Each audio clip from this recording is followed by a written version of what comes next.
Some podcasts are like this. The bodies of 3 hikers were all empty, and their organs were laid out like a Sunday dinner. And some podcasts are like this. You know what? I'm gonna tell you why having a large penis ain't always a good thing. But only one podcast is where you can get in-depth analysis like this. Oh, you want that to blow up in real life? Fuck it, let's do it. Oh, you're such a money slut. Take it all. You want to turn that boy into goo into a fucking helicopter? Yeah. Fuck yeah. Goo him up a lot.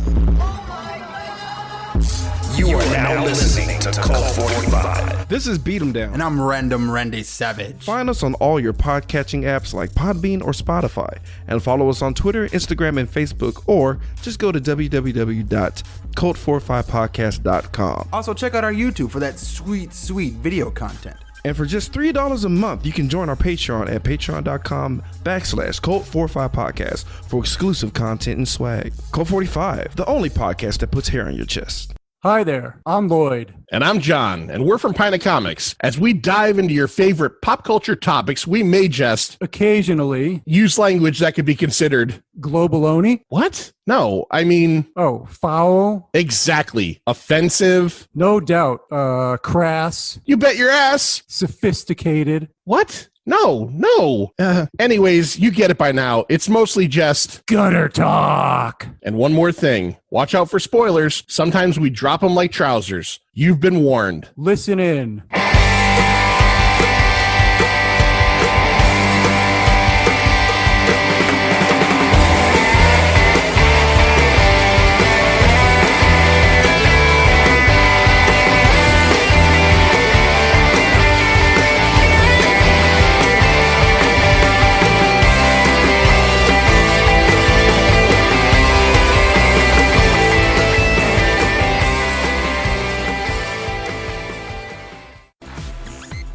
Welcome to the Pint Movie Invitational Series.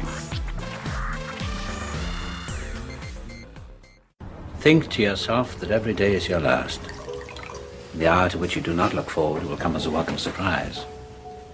As for me, when you want a good laugh, you will find me in a fine state. Fat and sleek. A true hog of Epicurus' herd. And we find you cribbing lines from Horace as well. Well done, John. Well, we're back. It's another episode of Pina Comics. I am John. With me, as always, is Lloyd. And we are here tonight with another Pint Movie Invitational episode. If you listen, you know what that is. We find someone out there in the world, and we say, tell us what movie you want to watch and talk about. And then they tell us a movie, we watch and talk about it. It's not a hard concept, but we do it, and we do it often. I've heard of this before. Yes, yeah, we've done it. I think this is like probably number 30 at this point. We've done quite a few of these. So first of all, Lloyd, I just want to get into it because I don't want to, I don't want to make everything a COVID thing, but like you spent a lot of time in line today, I heard, right? I did. Yeah, I have a procedure coming up, and they said, well, you have to get COVID tested. So they set me up in former Newington Children's Hospital. I got there nearly an hour before the line opened, and I waited for nearly 5 hours. Yeah. And then for a 5-minute procedure. Well, and the thing is too, is like you wait 5 hours and the end result isn't like you get a PS5. Like when you wait right. When you wait 5 hours for something, you know what the end result is? Yeah. I had to piss for 5 hours. Yeah. You know what's really funny about that is I told Lindsay when I got home today, I said, because she had to go yesterday and she was there for 3.5 hours, and she said, how did Lloyd hold his pee like for that long? And I said, you just got to do what you got to do. I mean, I went a month ago and I was there for almost 3 hours, and the thought, I didn't have to pee, but that invasive thought where you're like, I'm going to make myself have to pee. Yeah, you have to not do that to yourself. Yeah, I just had to I had to not pay attention to that. Yeah. So my advice to anybody that needs to go get a COVID test, they're pretty much all drive-through now. Do not bring coffee with you. Yeah, no. Do not drink coffee in the car. Do not have orange juice before you go. Don't do any of that stuff. Yeah, because you're going to be there a while. Empty bladder and empty stomach. Usually it's a little a few weeks to a month or so before these episodes come out. We're recording right now in a high swell of COVID cases, so hopefully when you hear this, You can look back on this and laugh, and I'm sure it ain't going to be that good, but maybe it'll be a little bit better. Hopefully at that point it'll have calmed down again. But let's get past all that. Let's get right into our guest tonight. Our guest is an incredible artist who we had the chance to meet a few years ago at Connecticut Horror Fest, another thing that we didn't get to do this year because of COVID. Fuck COVID. Oh. But anyways, stop talking about this. Yeah, I know. I'm done. I get on these little tracks and I irritate myself. So custom skull art. Her name is Melissa, and she does stuff that you've never seen before. And that's probably the best way I could describe it, because when I saw her art, I've never seen stuff quite like it. But I'm going to let her describe what she does, and I think that would make a lot more sense. So, Melissa, welcome. Thank you for coming on. Oh, you're welcome. And, it's a pleasure. And thank you. And we'll talk about the movie you picked in a second, and we'll start getting into that. But tell us all about Custom Skull Art by Melissa. Now, the way I found out about you was you are also a sponsor for Larry's Connecticut Cult Classics. A lot of nights that he had, I would see your ads on the screen, and I would also see some of the stuff that you kind of donated to give away, and thought a lot of it was really rad. So what are you all about? It kind of, I feel like what most people know are the paper mache skulls, kind of how it started. You probably, if you've been to Weirdo Wonderland, yes, you've seen them there. I make all like the Ben Cooper style ones for him. And then it just kind of branched out, but very like either like classic horror or horror themed or that kind of style, but it's pretty much what I stick to. So obviously the Cult Classic and Horror Fest was my niche. Right. So it worked out perfectly. So I started donating stuff to Cult Classics when I would go. And then that's how I found out about Horror Fest. So it was just a natural progression and a place where my artwork would actually be understood. Yeah, and appreciated. Yeah, exactly. Yeah, I had mentioned while we were talking beforehand, last year at Christmas time, I commissioned you to get the Manster here a gift. He's a huge Nosferatu fan, and you do these like custom little caskets and coffins.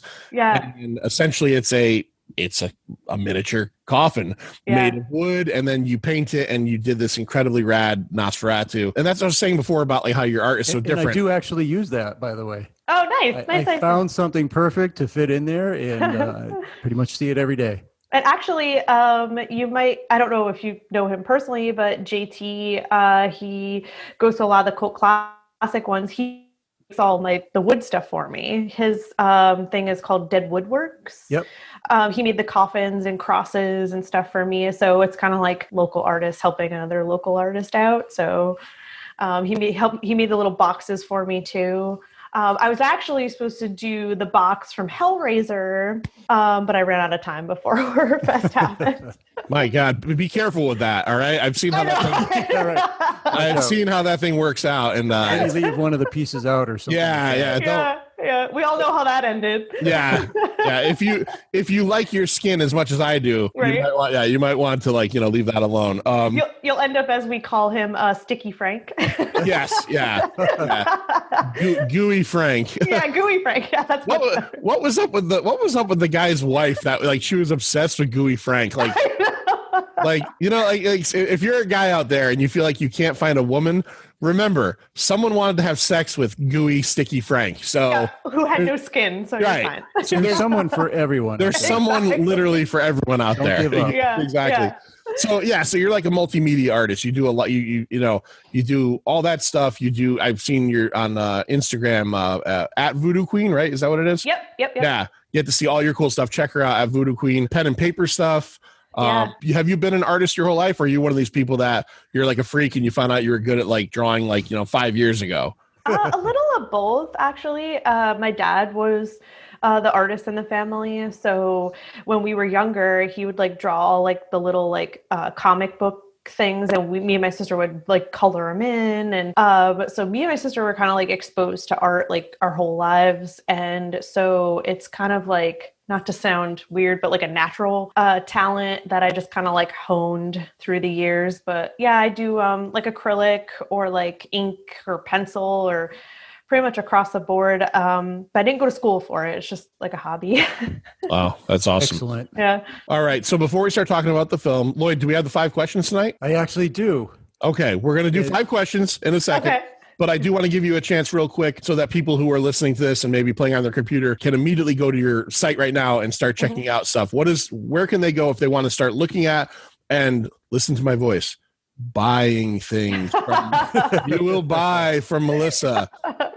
I do a lot of more custom stuff. So you can definitely go, my Facebook page is just Custom Skull Art by Melissa Willette, or my Instagram is Voodoo Queen, spelt with a U. So it's VOODOU_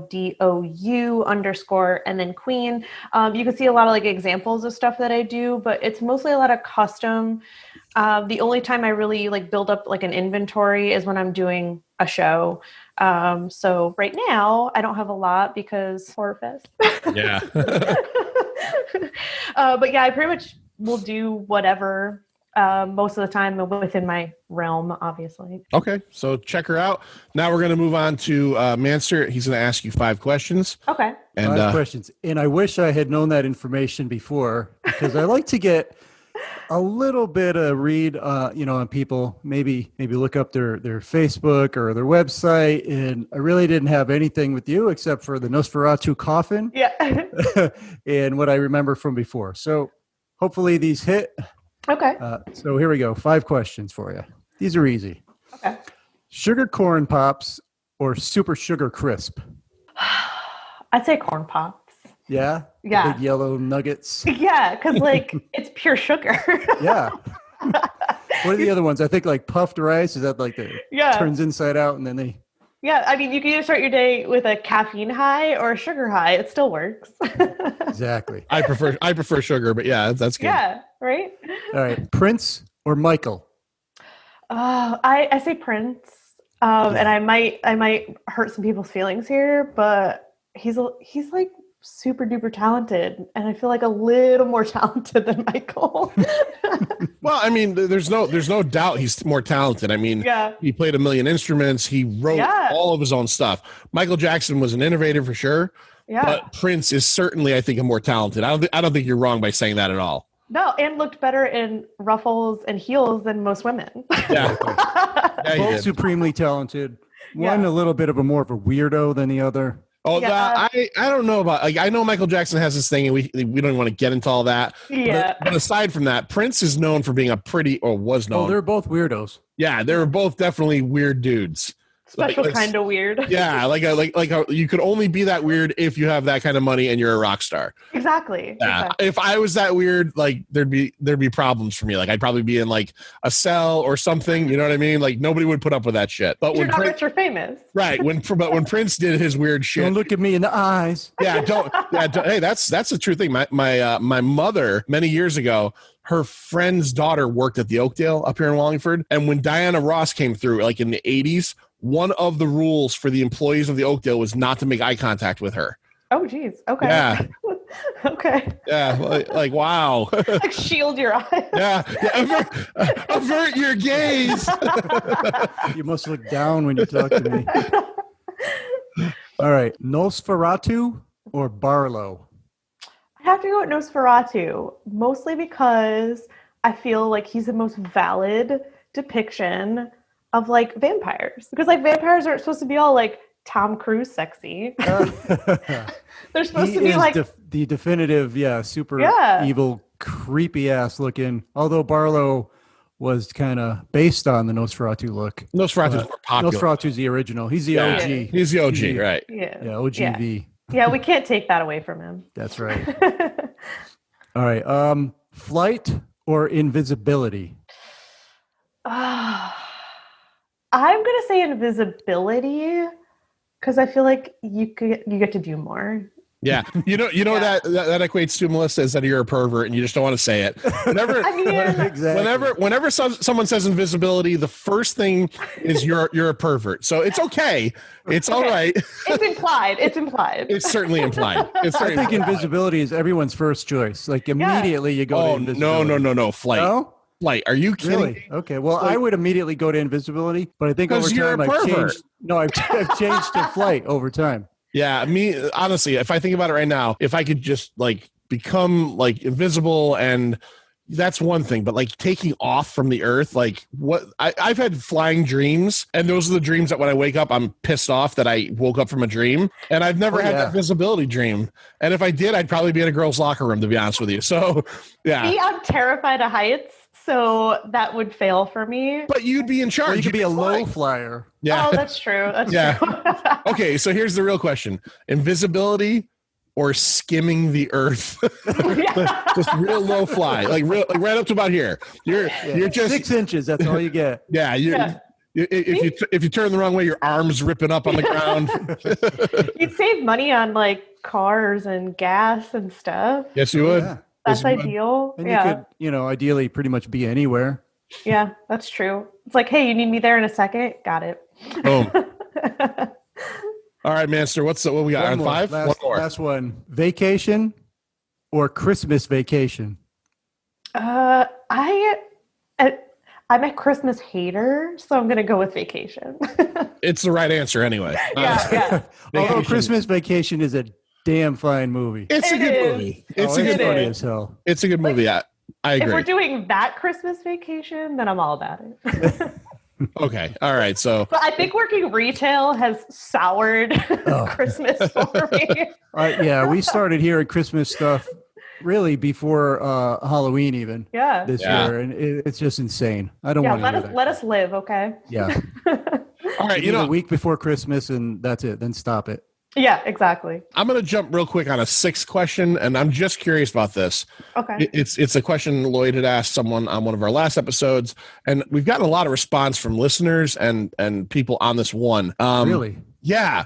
So if you were to rate Starburst flavors, the 4 Starburst flavors, right, which is red, we'll call it red, orange, yellow, and pink. Hey, stop saying pink last. What are you putting in what order? Like, what's your favorite? Red is first. Yes. Pink is second. No. Yes. And the rest John, can go, you're just wrong. the rest can go to hell. Okay. All right. We got a lot of people that like pink the most, and because it's the best. I am thunderstruck by that. Although a few people, Stu from SWO Productions, our friend, he messaged me and said, "There's no way pink is like on the bottom." So I feel like at least somebody, but like people were messaging that after that show came out, saying, "Yeah, pink is obviously the best." I'm like, what the fuck are you talking about? At one point, I was going to tweet. There's really only 2 possible answers. Yeah. Pink is first. Mm-hmm. Orange is last, and then just switch the other 2 colors in the middle. See, here's where you're wrong. The red, which Melissa correctly picked as the best, the red is the only one that when you put it in your mouth and you bite into it, it's fucking incredibly bold. Yeah, It lets you know I'm in your mouth. Right? Boom, I'm here. I'm here. Yeah. The pink is like, I'm a water flavored candy. You're wrong. Finish You're me just as wrong about fast as that. possible. Yeah. See, haven't had and you enough could get rid of all the other ones by just buying the Starburst berry one. Oh, do they do that? A berry one? Yeah, it's all reds. Oh, well, fuck yes. Okay. There you go. Now I know. You need diversity. You can't do that. No. I think I like what she's saying. I like what she's putting down. All right, let's get into it. Melissa, you were asked to bring a movie to us. What movie did you bring, and why did you bring this movie? I chose Red Dragon. I would have to say because if anybody knows me, they know that anything Hannibal related is always my top. Books, the movies, the shows, always been my favorite. So, and it's the one I have the most to talk about.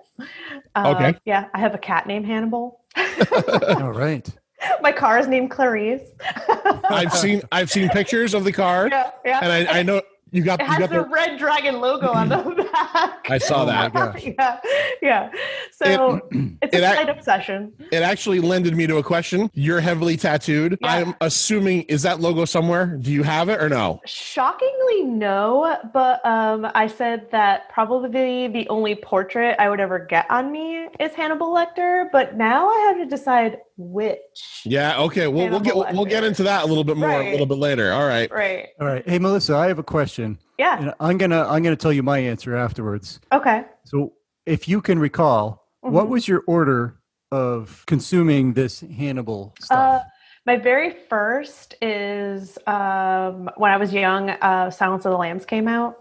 The movie, okay. Yeah, and that was my first kind of exposure to it, was the movie against my mom's wishes. Of course. And then I was just like, oh my gosh, it's a book. And then I started reading all the books. And then, as all the movies came out, I started seeing all those. But it was the movie and then the book. I guess I'll ask John the same thing. Do you remember, John? Silence of the Lambs. That was probably like 15 when it came out. Saw it in the theaters with my dad. It was, it's one of those movies that you have to remember that time. It was huge. I mean, it was one of the only few movies in history to win all 5 major Academy Awards. It's probably the only movie in the history of movies that won an Academy Award for Best Picture. That really, nobody categorized it as this. It's a horror movie. Oh, of course. But people don't want it. They want to say it's a thriller or, because it won awards. It can't be a horror movie because nobody thinks genre movies can do that stuff. And it's a horror movie. A guy eats a guy's face in it. You know what I mean? Exactly. It's the violence is not like left out of it at all. It's just mostly based around Hannibal himself. But I would straight say up horror, serial killer. Thriller, horror, but I would say more horror. There's definitely thriller aspects to it. For sure. All right. So well, hold on. You. So, Mike, I guess I go back a little bit further than you guys. I recall being in like a supermarket around 1990, and of course, I'm a huge Stephen King fan, and I see this shiny silver paperback with it says Red Dragon across it and a blurb on the front from Stephen King, basically saying, the greatest thrillers since whatever. So I'm like, oh, well, I got to read this. So I picked it up. I read it right away. It was Red Dragon. And then I found out, well, guess what? There's another one called Silence of the Lambs. So I picked up that paperback, read that. That was probably, 89, 90. And so then I went and found out that I had a movie called Manhunter. So that was my first film experience. And Manhunter. Yeah, and then Silence of the Lambs after that. And really anything after that, I mean, they're fine, but I don't much care for the films. Yeah, Hannibal, like the movie Hannibal, and then is okay. And then they did actually Hannibal Rising. Is it a Spanish film or something else? No, it might have been like a European co-production. Oh yeah, I think that was it. Yeah. It was okay, but like it was kind of neat, I guess, to see the origin. But it was like the last book that Thomas Harris got with, so he did it like kind of backwards. Yep. Yeah, I didn't care for that movie. I we'll talk about Red Dragon. I love Silence of the Lambs, and I like Hannibal. Hannibal is an interesting movie, in itself. It's gross. It pushes the envelope with some stuff. Yeah, and it does one thing. It does one thing that I absolutely love is it replaces Jodie Foster, who I like her, but she's kind of like dull with like the incredibly hot Julianne Moore. So you can't lose there. And I thought, Julianne Moore is also a really good actress. So it's not like a step down. No, she definitely picked up she was my favorite Clarice, to be honest. Yeah, she's better. Yeah. Julianne?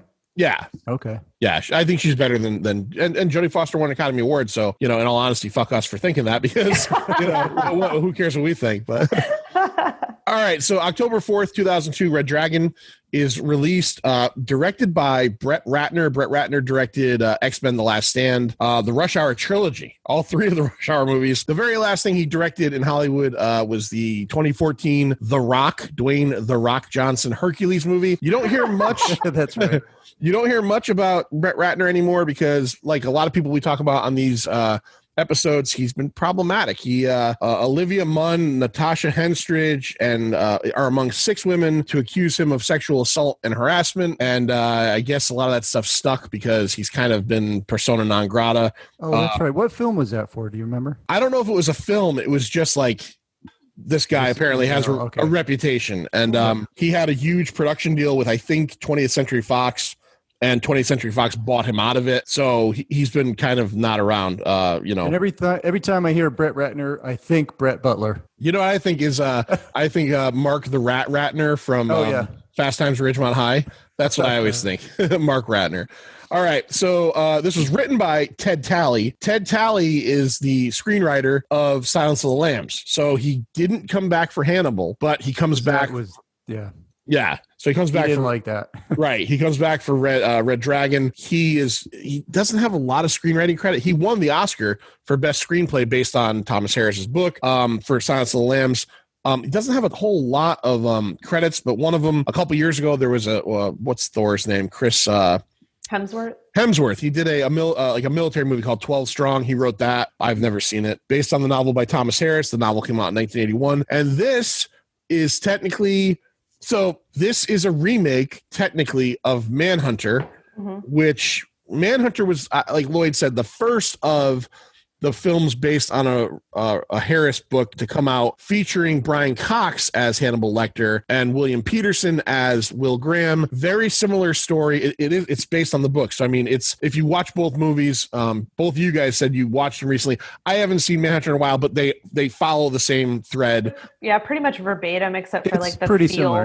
Yeah. Yeah. Manhunter came out in 86, directed by Michael Mann, who made one of my favorite movies of all time, Heat, and he made Collateral and a lot of good stuff. Miami Vice. Yeah, he created the television show and made the movie. Yeah, so that was adapted, and then when Silence of the Lambs came out, that's when they hired Anthony Hopkins, and obviously Anthony Hopkins made the role his own, won an Academy Award. You don't think of Hannibal Lecter without thinking of Anthony Hopkins now. So pretty much. Yeah. So Manhunter, it's a good movie, but it's on its own.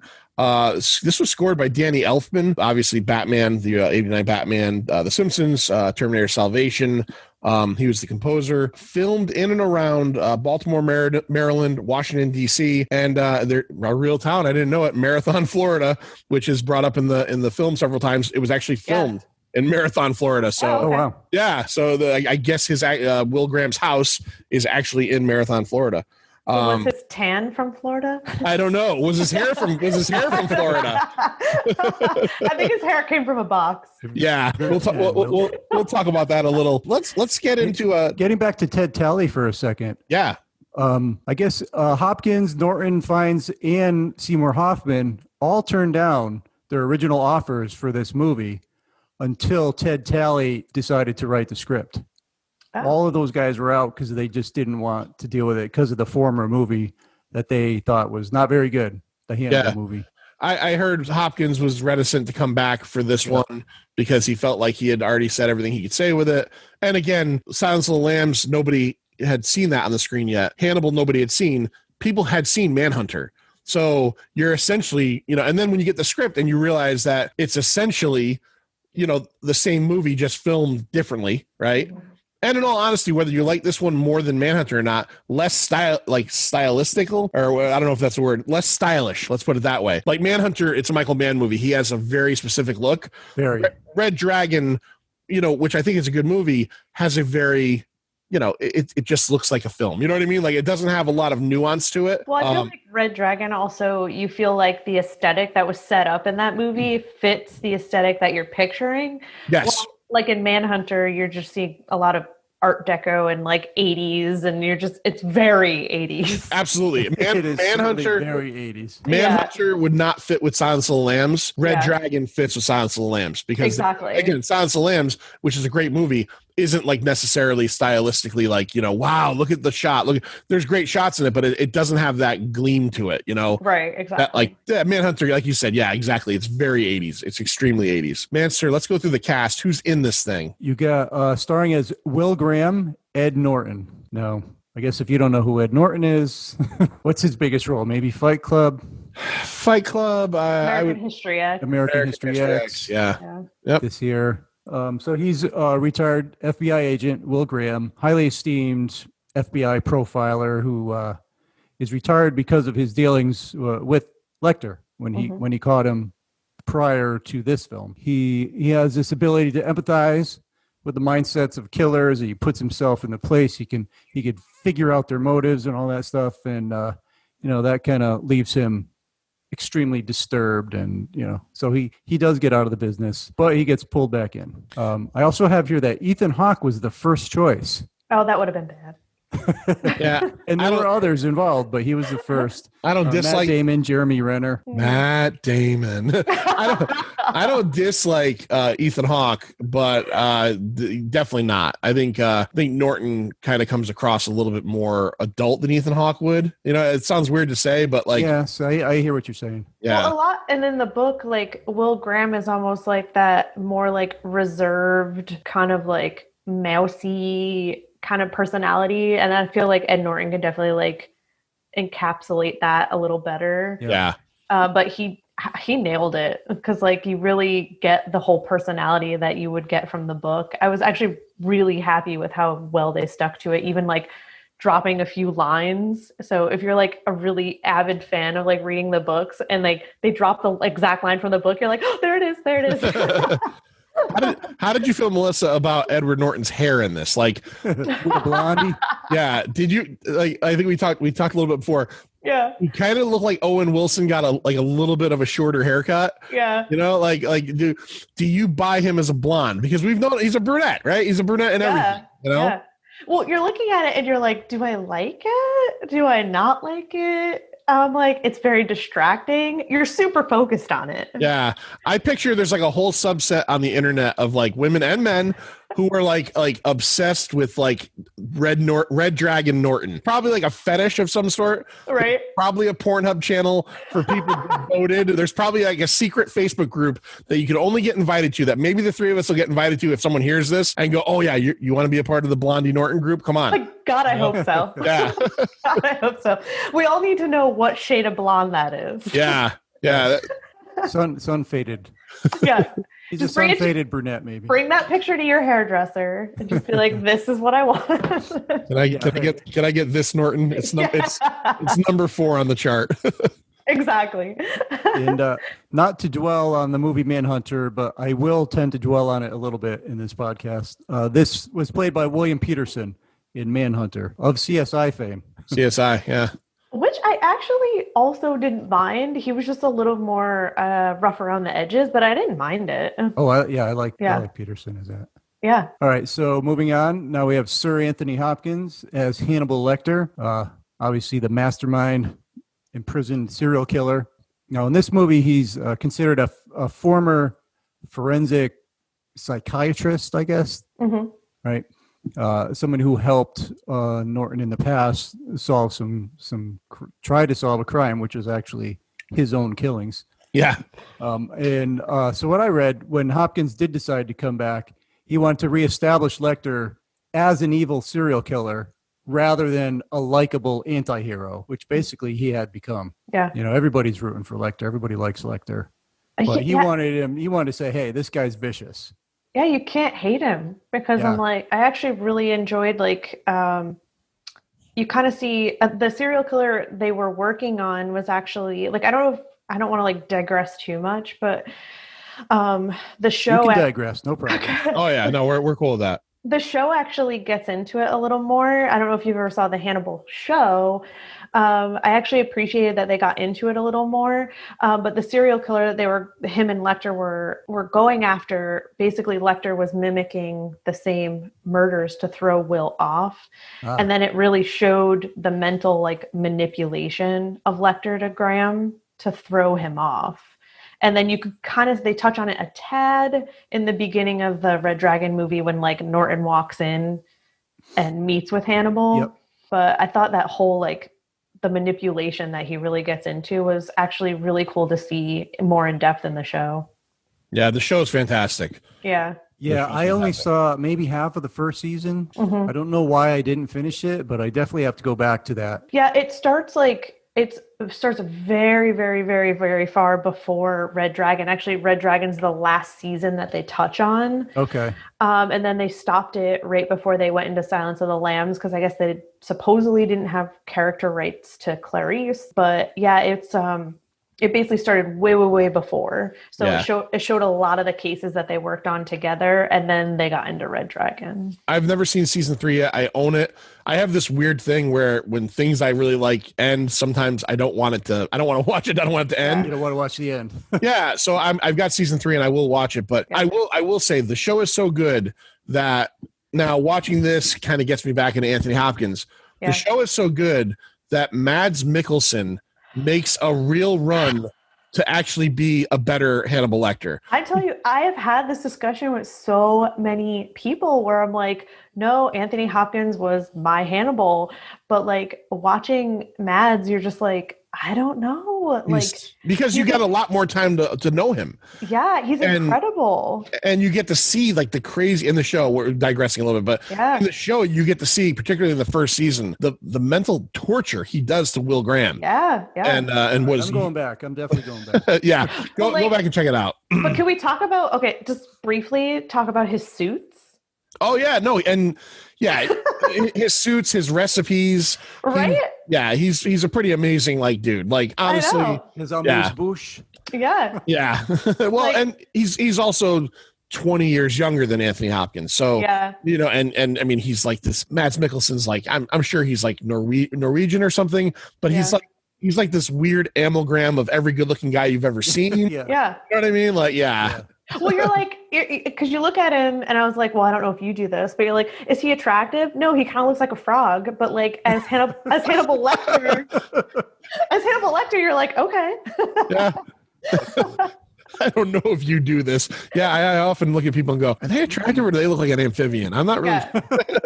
You could admit if you have a crush on Mads, it's fine. Oh no, no. Oh, I'll be the first. I actually have wanted to for a long time have our top 10 man crush episode. So we might. Do that. Yeah, you have to do that. Yeah. Oh, I'm totally in touch with every side of me, and yeah, Mads Mikkelsen is pretty hot for especially when he's playing such an evil dude. Yeah. Yeah. All right. Who else do we have?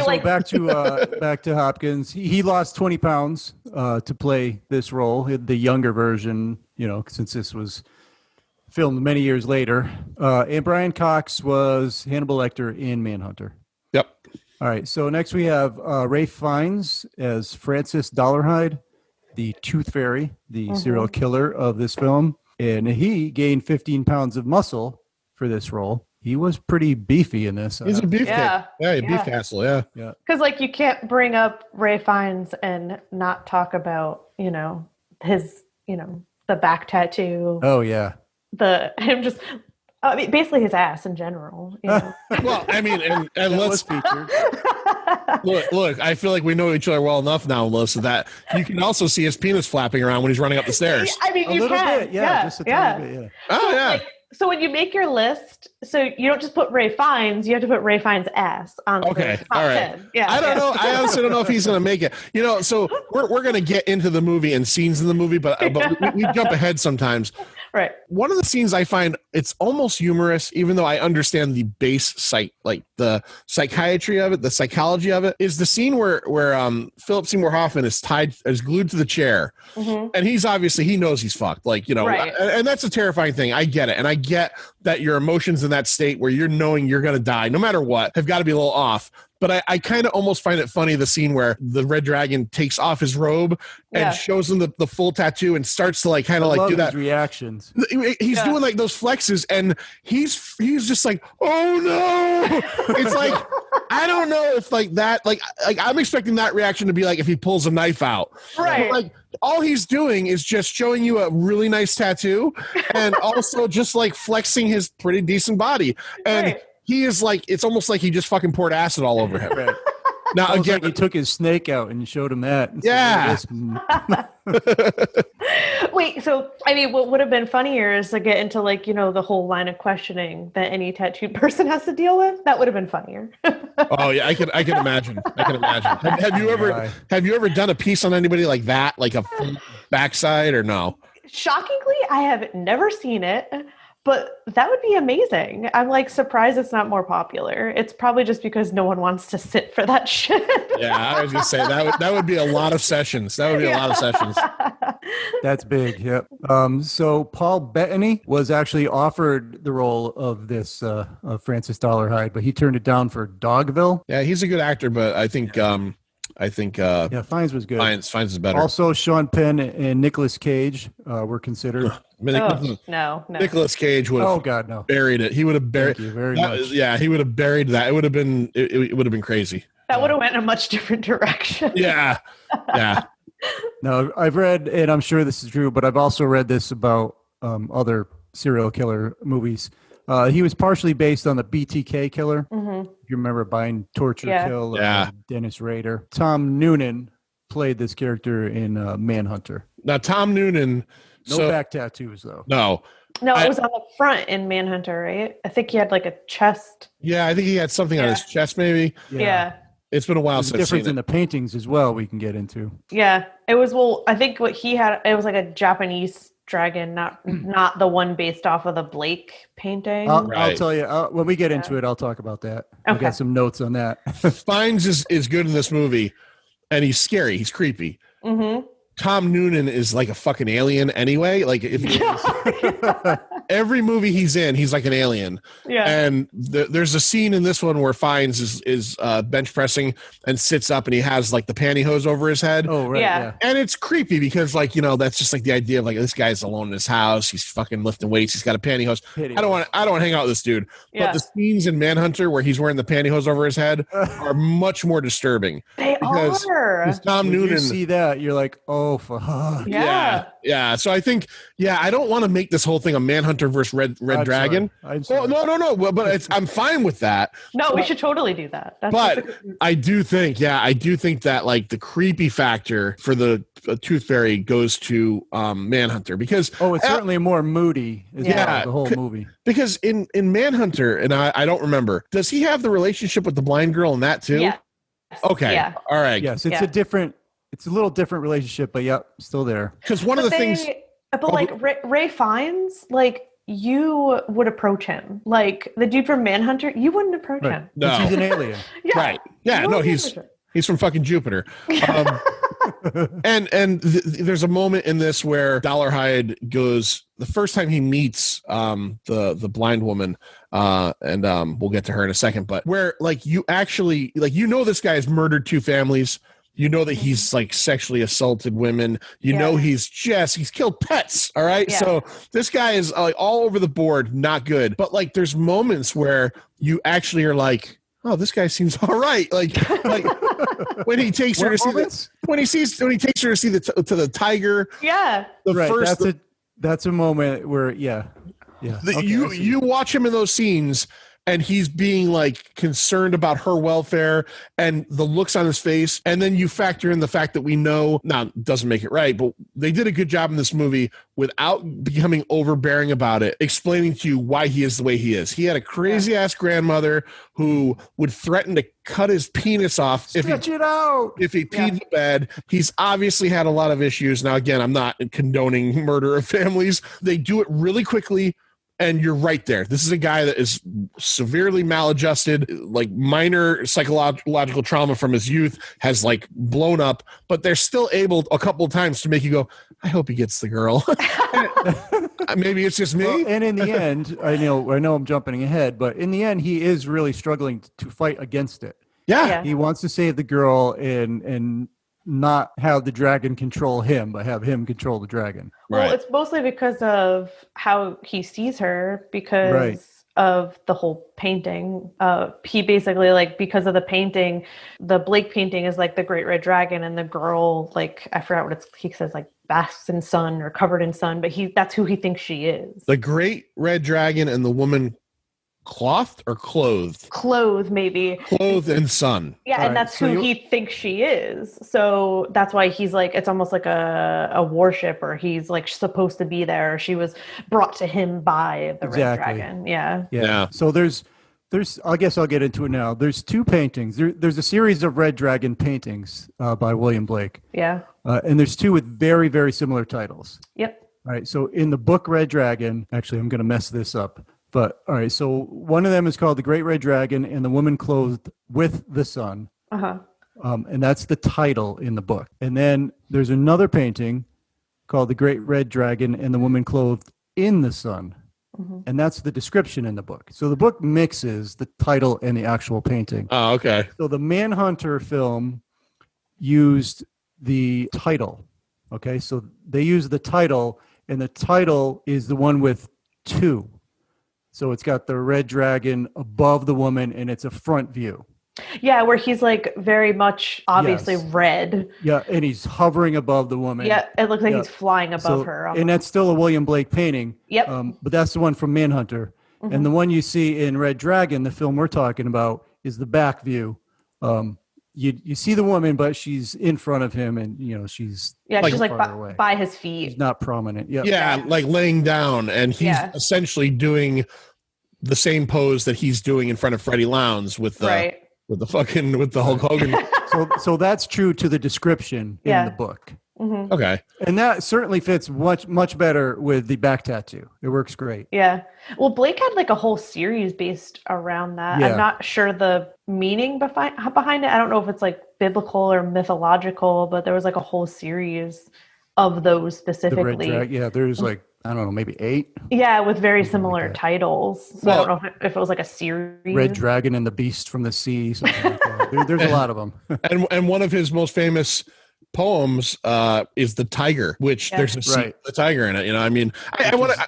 Definitely not or it's definitely not coincidental in this film. Right. It's intentional. I know we're gonna skip through the movie a little bit, and I don't want to forget to ask this question because this is something that I don't think I've noticed. I hadn't seen this movie in a long time. In the scene where he takes her to see the dragon or the tiger, did she grab the tiger's penis when she's rubbing it?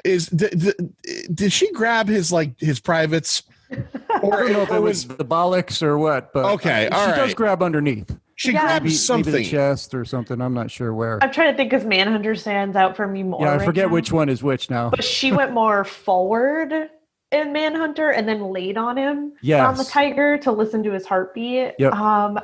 Red Dragon is like drawing a blank for me. I'm gonna go with yes. She grabbed the tiger's dick. I don't know. I don't know.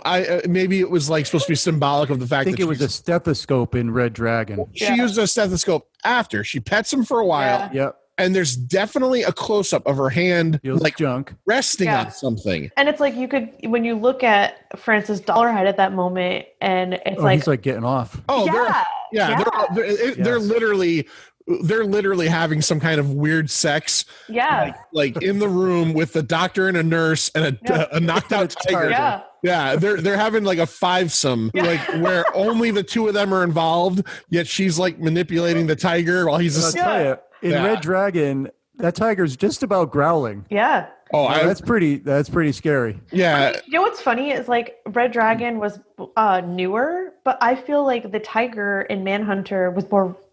I think it was real, but like the one in Red Dragon didn't appear to be as real to me. I thought it was real. But also the one in the show was horrible.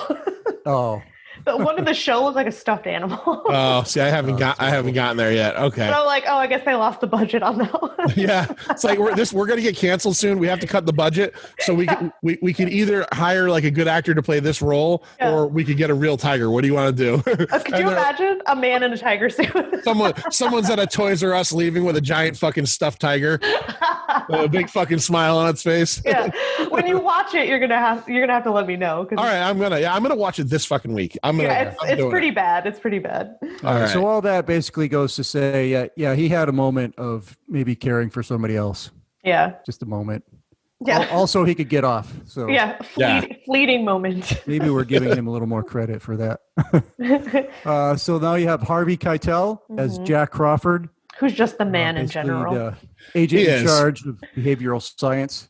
It doesn't matter. FBI. It doesn't matter who like Jack Crawford. Another penis actor. Yes. Yeah.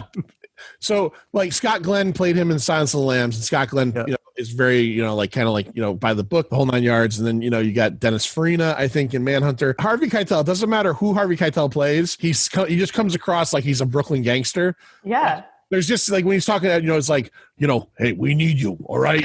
Like, I know that's the worst Harvey Keitel, but it's like, this guy's killed 2 families. Fuck him. We we need you back, Will, with your fucking blonde hair. And your fruity tooty emotional cockwork. Yeah, I mean, he's always Harvey Keitel no matter who he plays. Yeah. It's like, who cares about the character? He's great. Yeah, he's modeled after the John Douglas, the author of Mindhunter. Oh, really? If you ever saw the Netflix show Mindhunter, and he's got a few books, one which I just read recently. But yeah, that's modeled after him. Was it, I want to say Lawrence Fishburne? was him? Yes, he was him on the show. In the Yeah. show? Okay. Yeah. Yep. So I feel like the dude who was like Morpheus, I mean, come on. Which pill are you going to take? I know, exactly. Then you have Emily Watson as Reba McLean, the blind woman, works in the same photo lab as Dollarhide. Basically, they have a relationship. Now, did anybody else find her mildly annoying? Yes. Okay. You know, yeah. So Emily Watson, she's a great actress, right? She won an Academy Award, right? I don't know. I'm pretty sure she did. I don't remember for what, or maybe she was just nominated. Yeah. But I really don't know what I remember seeing her in. Do you know what question I had the most about her in this movie? And this is, and I'm not trying to, I don't want to put like a cap on what blind people can and can't do. But did she bake that pecan pie? And how the fuck, how the fuck did she do that? Because it looked really well made. By smell. Yeah, I Smell know, and but feel. it just, I don't know. She's cutting them this giant piece of pecan pie. Did she have a watch too? Yeah. Also, did you see how aggressively she cut into that? Yes, like watch out for your fingers, lady. Like you're already blind. You don't need to lose a thumb. I'm not gonna lie, my germophobia was kind of triggered by that when she had her finger in his cup to see how much the liquid filled. Yeah. Yep. Ew. Yeah, I when I watched that, I thought, is that like a blind thing? Like, is she testing to see how high it is? Yeah. But I thought, even if that is, it's like, hey, look, it sucks that you're blind, but get your finger the fuck out of my drink. Hey, come on, that's what they do. Exactly. I'm okay with that. I mean, I'm okay with it too, but I mean, like, maybe this might be what makes me a millionaire. Like little like rubbers for your fingers if you're gonna have to do that. Well, that has to be hot. Yeah, well, but I'm saying like maybe a rubber that like you put over your finger so I don't get germs, but it's sensitive enough, like sheepskin, where like you could feel the temperature change, and okay, it's hot. But I'm now little thumb condom. It's hot. Exactly. Yeah. Exactly. Yeah. We could do that. The Pint of Comics little thumb condoms for your tea. Yeah, you could brand it. You know? Yeah. My biggest thing with her is she was kind of annoying, and I just felt like, I don't know, and I don't mean to sound like crass by this, but I just felt like she just wanted to F this guy so bad. Like, there was like an extreme sexual energy coming off of her in very like low waves. Mm-hmm. And like, it was like, don't you meet people at work every day? What is it about this guy? Yeah, it was just like, calm down, girl. Okay. Yeah, you met other people. Yeah, you're coming on a little strong. Yeah, there's another guy in the office. He likes you. Give Frank Whaley a chance. He's fucking fantastic. Yeah, he was in Career Opportunities. Swimming with sharks. Yeah. So the first choice for this role was actually Téa Leoni. Oh. Yeah, right. No, yeah. no. She's okay, but I think Emily Watson, she was better. To be fair, and I'm not saying she wasn't attractive, you couldn't have someone super duper attractive in that role. She had to be a little more common. Agreed. Yeah, a little more common. Yeah. Yeah. Then you have Mary Louise Parker, who I always get confused with Mary Elizabeth. Mary. There's a Mary Stuart Masterson. Yeah, Mary Stuart Masterson. Yeah, and then You there's never also get those two straight. And then there's Sarah Jessica Parker. There's a lot. So she was Molly Graham, Will's wife. Mm-hmm. Not a whole lot going on there. She's not a big part of the movie, but so a couple episodes ago we did 8mm, and in 8mm we talked about how Catherine Keener was Nicolas Cage's wife, and she had a totally thankless role. She is it Mary Louise Parker. Mary Louise Parker is like a one level above, because they give her some stuff to do. She comes into play a couple times in the movie, right? But like she really is kind of like almost like just playing like it's almost like, why did they get like a name actress to just play the wife? But I will say this, I don't know like what you would call her particular style in this movie, but she's super hot. Like the kind of like little beach clothes type, the she blouses. Has a fantastic back. Yes. Yeah. Wow. She wears these little blouses that like show off like her back and stuff. And like she kind of has on like bell bottomy jeans and stuff. Yeah. She looks great. It's just, I believe she lives in Florida, much like I believe because of his hair, he lives there too. Well, the actress in Manhunter, they both had the same kind of like style, that like beachy bohemian kind of look to them. Yeah. I gotta watch that. I'm blanking on who played her in Manhunter. I don't even call the lady's name. Yeah. Manhunter. I don't even know. But she was very good too. Very pretty, just like Mary Mary Parker. Mary Louise Steam version. Yeah. Yeah, exactly. You have Philip Seymour Hoffman as Freddie Lowndes, the sleazy journalist from the Tatler, tabloid newspaper. Basically, he's a scumbag driven by desire to be recognized in the industry. He wants vindication. He has a very memorable death. Yeah, the flaming wheelchair. Yes. The flaming antique wheelchair. Yeah. Which was a real stunt person on fire in a wheelchair. Wow. Yeah. Very incredible because it is very much on fire. Oh, we're not just talking about a little bit of flames. We're talking engulfed. Yeah. The old guy in the parking garage had the same reaction I would have. A lot of times in movies. Yeah, a lot of times in movies when something incredible happens or scary, people's reactions don't match it. But this guy is literally like, what the fuck is that? And he looks terrified because, really, you could see a lot of horrifying things. A fucking dude in a wheelchair coming down a road completely engulfed in flames, that is not going to leave your head ever. That's a bad day at work. Not to mention, you got to get out of the way. Yeah. Oh, yeah. And then you got to fucking run from it. Yeah. I guess it was Philip Seymour Hoffman's idea, or maybe he insisted that he be glued to that wheelchair. Yeah. So that was legitimately that was legit. Yeah. Oh my God. He was a great actor and I liked him in a lot of stuff. I like him in this, but at the same time, I almost question, why did he take this role? Because it really, except for his scene with Dollarhide, he has nothing in it. You know what I mean? You got little glimpses of him. He's a dickhead. He's a dickhead journalist, which a lot of people could play. But until his death scene or his, that whole bit, that's the only real juicy part he gets in the whole movie. Right. I read somewhere that Anthony Hopkins, because he never worked with him, because they never had any screen time together, made it a point a couple days to come watch him work in particular. Yeah, to come on set. Yep. Yeah. Yep. So I'm not going to say this right away. I'm going to see if you can guess. Who else do you think was considered for that role that could fit right into that same mold? Oh, Jack Black. You got it. Yeah. Well, at least they have the same body type. Well, that's honestly, that's what I was thinking of. I'm like, who's another fat guy in Hollywood? He could play the sleazeball just as well. Oh yeah, and he would have been good in it too. I mean, Jack Black has done some stuff, more serious stuff that he's been good in. But I feel like he still has airs on the set of humor. While I feel like that needed more of a serious, right? Completely, although it was over dramatized, like we talked about, it worked. Yeah, could you imagine Jack Black's reaction to the muscle flexing scene? Ooh. Yeah, there has to be a singing role in all of these. So right. Dio, time to go. Yeah. All right, I'll do two more quickly here. Anthony Heald as Frederick Chilton, the pompous, basically incompetent director of the sanitarium where Lecter is being held. He was featured in a episode we just did recently, 8mm too. 8mm, yeah. And I just watched the other night Deep Rising, and he's the bad guy in that. Oh, that's right. Yep. Yeah. The one thing about his, not performance, but him in this movie that took me out a little bit was that this is obviously 11 years filmed after Silence of the Lambs.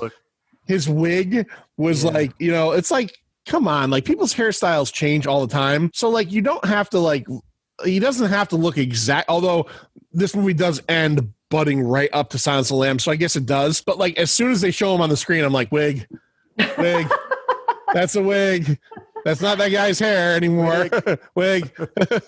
But he does the pompous role very well. Oh, he's always a pompous douchebag. Have you ever seen 8mm? Yeah. He's a pompous douchebag in that too. So and Deep Rising, he's a pompous douchebag. Yeah, so clearly it comes natural. Yeah, he's probably the worst person on earth in real life.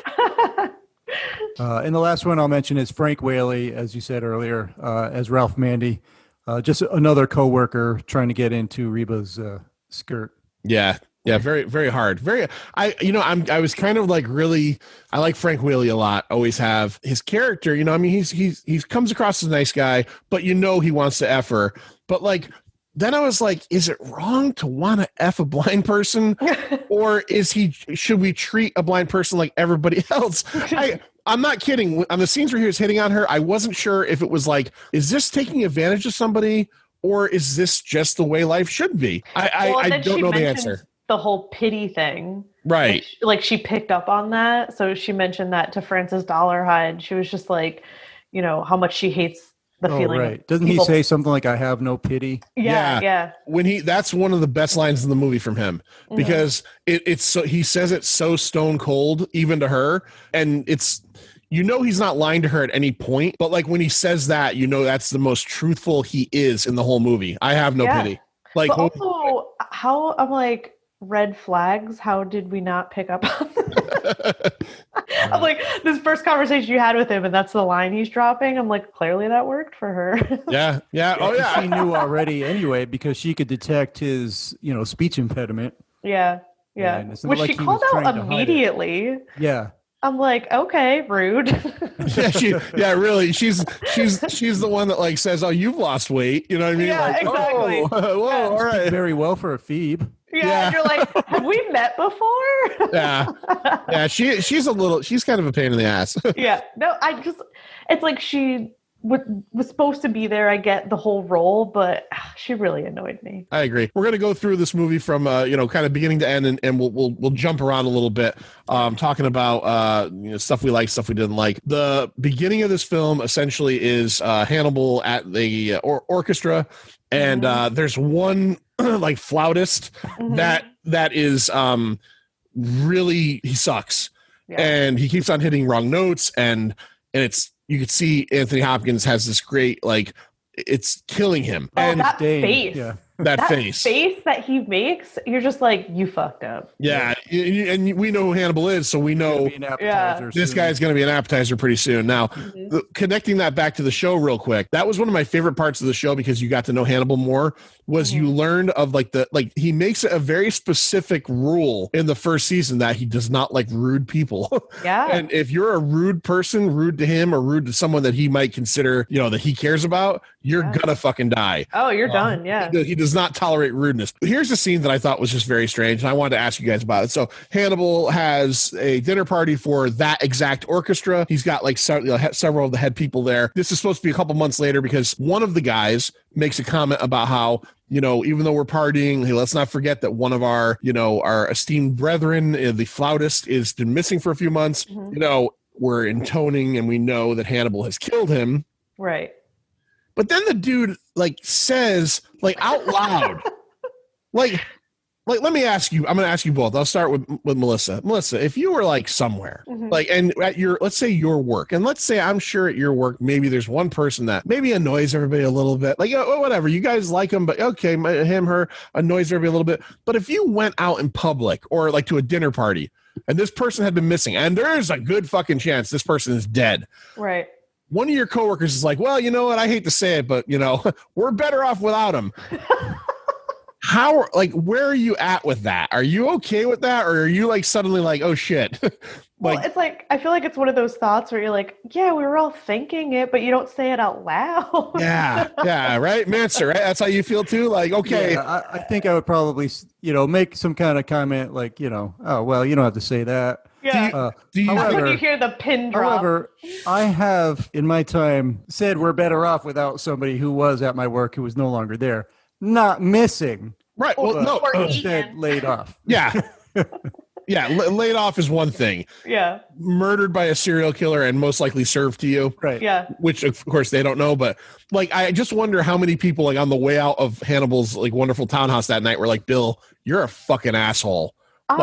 I feel like they're all a little stuck up. So yeah. Because I feel like they all gave a little chuckle after that. Yeah. They did. They were all into it. I'm like, this. I liked it. Obviously, I will never be mistaken for that social circle. But I'm glad now, because first of all, these people they're all snooty. Mm-hmm. They're eating this guy now. They don't know it. Yeah. Yeah. So we get that, and then immediately after that is a scene where we establish the relationship between Will and Hannibal. Will comes to Hannibal's house, says, "I'm sorry I'm coming late, but the guy that we've been searching for, I suddenly have this this hunch, he's cannibal," because which I finally remembered. They said it in the show is Garrett Jacob Hobbs. Yes, Garrett Hobbs, right? And they mentioned Garrett Jacob Hobbs in the movie too. but only like briefly. He said Hobbs. He says Hobbs once, yeah. That was in the show that was in Minnesota, right? It was like, And, they called him like the Shrike because he like impaled all his victims on antlers. Right, and his daughter was missing, right? And that was the whole plot. That was the whole plot of the first season, right? Right, and that's how Hannibal was covering up his murders because Garrett Jacob Hobbs also ate his victims. He's a lot of fucking cannibals in this thing. I know. Too much cannibalism. So Graham comes, says, we figured it out. It's a cannibal. And then he makes like, again, kind of rudely, he makes this like intonation to Lecter, which at first you might take it as he suspects him, but you realize he doesn't at that point. Right. Yeah, because then he starts saying, I don't know what I'm thinking. I'm tired. I don't know what I'm saying. But like that whole thing seemed really awkward to me. It seemed awkward to me, but it also seemed like such a dick move, not knowing that Hannibal's a murderer, to go like, well, it's kind of weird that you didn't figure this out. It's like, right. It's you're weird. you're the fucking Fed, dude. I'm helping you, So I'm almost on Hannibal's side at that point. And then, Hannibal is like, oh shit, he's on to me. So he gets up to go get his jacket. He'd taken his jacket earlier. Will goes into the study, starts looking at shit. But I also feel like that partially showed that mental manipulation too, that Hannibal had over Graham, where he was just like, wait, if this is so easy, why didn't you get it?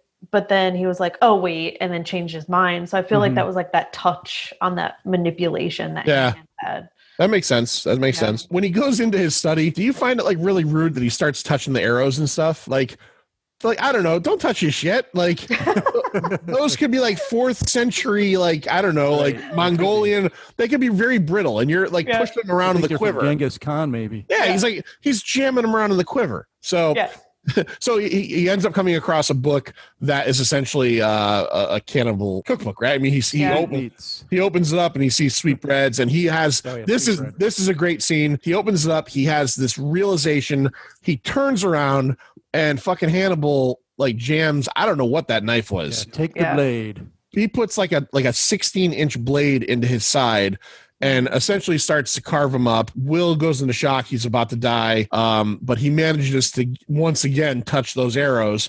He pulls them out, stabs Hannibal, and they have this shootout scene where he shoots Hannibal several times. And we get into the credits. The credits in this I like, because it's like a bunch of like news clippings and stuff showing you what's happened in the trial. Yeah. But I couldn't help but think in this movie that they were just kind of a poor man's version of the 7 credits, which are like very close to the same in terms of like what you're seeing. You're seeing like this crazy person's notebook, but with the whole like collage thing. The collage and the 9 Inch Nails music and all that. it was 7 is a much darker film too, but that's where we set this whole thing up is we now know from Silence of the Lambs why Hannibal's in jail, right? And Will is the guy that took him down, which I don't think they ever mention Will Graham in Silence of the Lambs. I don't think he's ever brought up. I think he's only mentioned like once, like very briefly. Right. I want to say, I don't know if it's at the academy or at the ward where Hannibal's held. But I think he's only mentioned like briefly. Yeah, I think that's all. Yep. Yeah. So we get into the crux of this, and Melissa, what brings Will Graham back? Like, what is happening that the FBI decides they got to get this guy back on the job? Oh, the murders start happening, and then I think basically he plays on his sympathy. So shows up at his house with his family, starts showing him pictures of families, right? Jack Crawford, and knowing that like he's their best guy, like he's the one that can associate with it, and I kind of liked that. Again, they get into that whole pure empathy thing. I like how they set that up. Like he could just walk into a crime scene and it's basically mapped out in his mind, which is really cool. But cool. Because of the whole, and they were originally going off the lunar cycle, so the whole tooth fairy thing didn't come out until later, I think. But originally they started kind of explain it a little later. Yeah, but originally they started going off of that he was doing it on lunar cycles, and I think at that point 2 families. Yeah, 2 families. 2 families, had been murdered, and they immediately knew Ed Norton and his wife when Crawford pulled up that. Yeah, it was kind of 3.5 weeks until the next. Yeah, one. But he knew that also. I feel like because Will Graham mentions it later that he was like that was his ploy all along was to get him to reconnect with Lecter. So I feel like he immediately thought of Lecter and then went after Will, knowing that he kind of wanted those two to get back together to figure this out. Right. So we got this guy who is wiping entire families out. Very gruesomely. When he goes to the one house, he goes to both, but he only really goes into one that we see. There's blood everywhere. He smashes out every mirror he sees. He kills. Well, he uses the shards of glass to kill people with, and then he uses small shards of glass to put in their eyes after they're dead. And you get a couple of quick flashes of that. It's fucking horrifying. He's murdering kids. He's doing all this stuff, and Graham is. It's an investigation. And that's one of the things about this movie that my final grade kind of rested on, was that I realized that movies like this, especially when there's there's not so much a mystery, because halfway through you meet Francis Dollarhide and it's him. Part of it that's really good to watch and really kind of exciting in these type of movies is to see the detective putting the pieces together. And then to kind of figure out, when he figures out what the connection between the families is, the Chromolux place, that's great. And on further viewings, you lose all of that because you know it as a viewer. Right, you already know that. You know that. So, and I'm not saying that tanks this, but it's just upon watching it again, it's almost like, okay, all that stuff that on a fresh viewing is oh wow, he does this with the eyes. It now has been something you've seen already. Yeah, and they had nothing to go on. So I think that's also why he went off of Graham, because there was no motive. There was no the families were lived far away from each other. They weren't in the same state. So I feel like that's also why he dragged Will back into it, because they had absolutely nothing to go on. Yeah, no, he knew that getting Will in and getting Lecter involved would be the best bet, because again, all they know is this guy is killing on a lunar cycle, and everything else they learn is because of Will Graham. He figures out conjecture, really. Yeah, his conjecture. He figures out that there was a small amount of talcum powder on the woman's thigh in the first house, which means he took the glove off. He had to touch her. Going back to that talcum powder, that's the first moment where you can really see Will's superpower. Oh yeah. Yeah. I mean, at that moment, he's going through it in his head, and he's saying, "You're taking it's like he's talking to the guy, right?" And then he just gets that connection with the glass and the thumbprint and everything. But I also like how, again, I keep going back to the show mostly because how I really appreciate the detail of Will, because Will's such a unique character that the movies kind of just brush past it. Oh, totally. The show, he's damaged. Yeah, but in the show, it's it was no, he's closed himself off into the crime scene and he becomes the killer in his mind. And they definitely get into more detail in that. So in the movie, you're just you just see him connecting the dots, but you don't really see the in-depth thought process. But it's because of that pure empathy that they talk about, where he just feels what the killer felt. In the movie, you see the physical scars. He takes his shirt off at one point and he's ripped up on the side. And by the time this movie's over, he's shot up again. But in the show, which again gives you more time to deal with it, from the second you're introduced to Will in the show, he's a damaged dude. His in the movie, his empathy and his ability to step into the mind of the serial killer is treated almost as okay, he could do this, but he could step out of it very easily. Well, and they kept calling it his special skill. They didn't really refer to it as a mental state or whatever that he could put himself into. They just kept calling it his special skill. So in the show, they went more into depth as to his actual mental process and feelings. So I thought that was really cool, because it went as in depth as the books did. All right. So, Manster, we start moving along. Let's talk about the first meeting of when Will does go back to see Hannibal Lecter. Kind of guide us through that. And I mean, if you're a fan of these movies, the sets are there. I mean, it's very much a mirror. Yeah. So he goes into the facility. He wants to show no fear. He wants to stand up to Lecter, because this is the guy who nearly killed him. I mean, he narrowly escaped with his life from that situation, and that really did a number on him. But he wants to go in there and basically get out of Lecter, get him to help. And Yeah, he stands up to him, but he gets out of there, and he's sweating. I think he takes off his jacket, right? You see the big pit stains. Yeah. Did you read about the Norton and Brett Ratner like fight over that? Yeah, I think Brett Ratner wanted him to show fear in the cage, right? Yeah, he wanted him. No, this guy's a seasoned FBI agent. He's not gonna show fear. Yeah, Ratner wanted him to like act odd and like maybe avoid eye contact, and he said no. He said, but when he's done, take the jacket off and show those giant ass pit stains. Which I don't blame him. I mean, one of the things when I watch this movie, like when Clarice goes to Hannibal in Silence of the Lambs and has these conversations, she knows that she's dealing with a complete psychopath, right? But she was scared. And she was scared, but there's no history. Right. For Will Graham, this dude had a knife in you, like let's say 2 years ago, was gonna end you, and you just got the upper hand for a second and were able to stop him. And now also think about the association. Like Will Graham had been around Hannibal. He knows how to act around Hannibal. Right. So he knows that he has to be like even.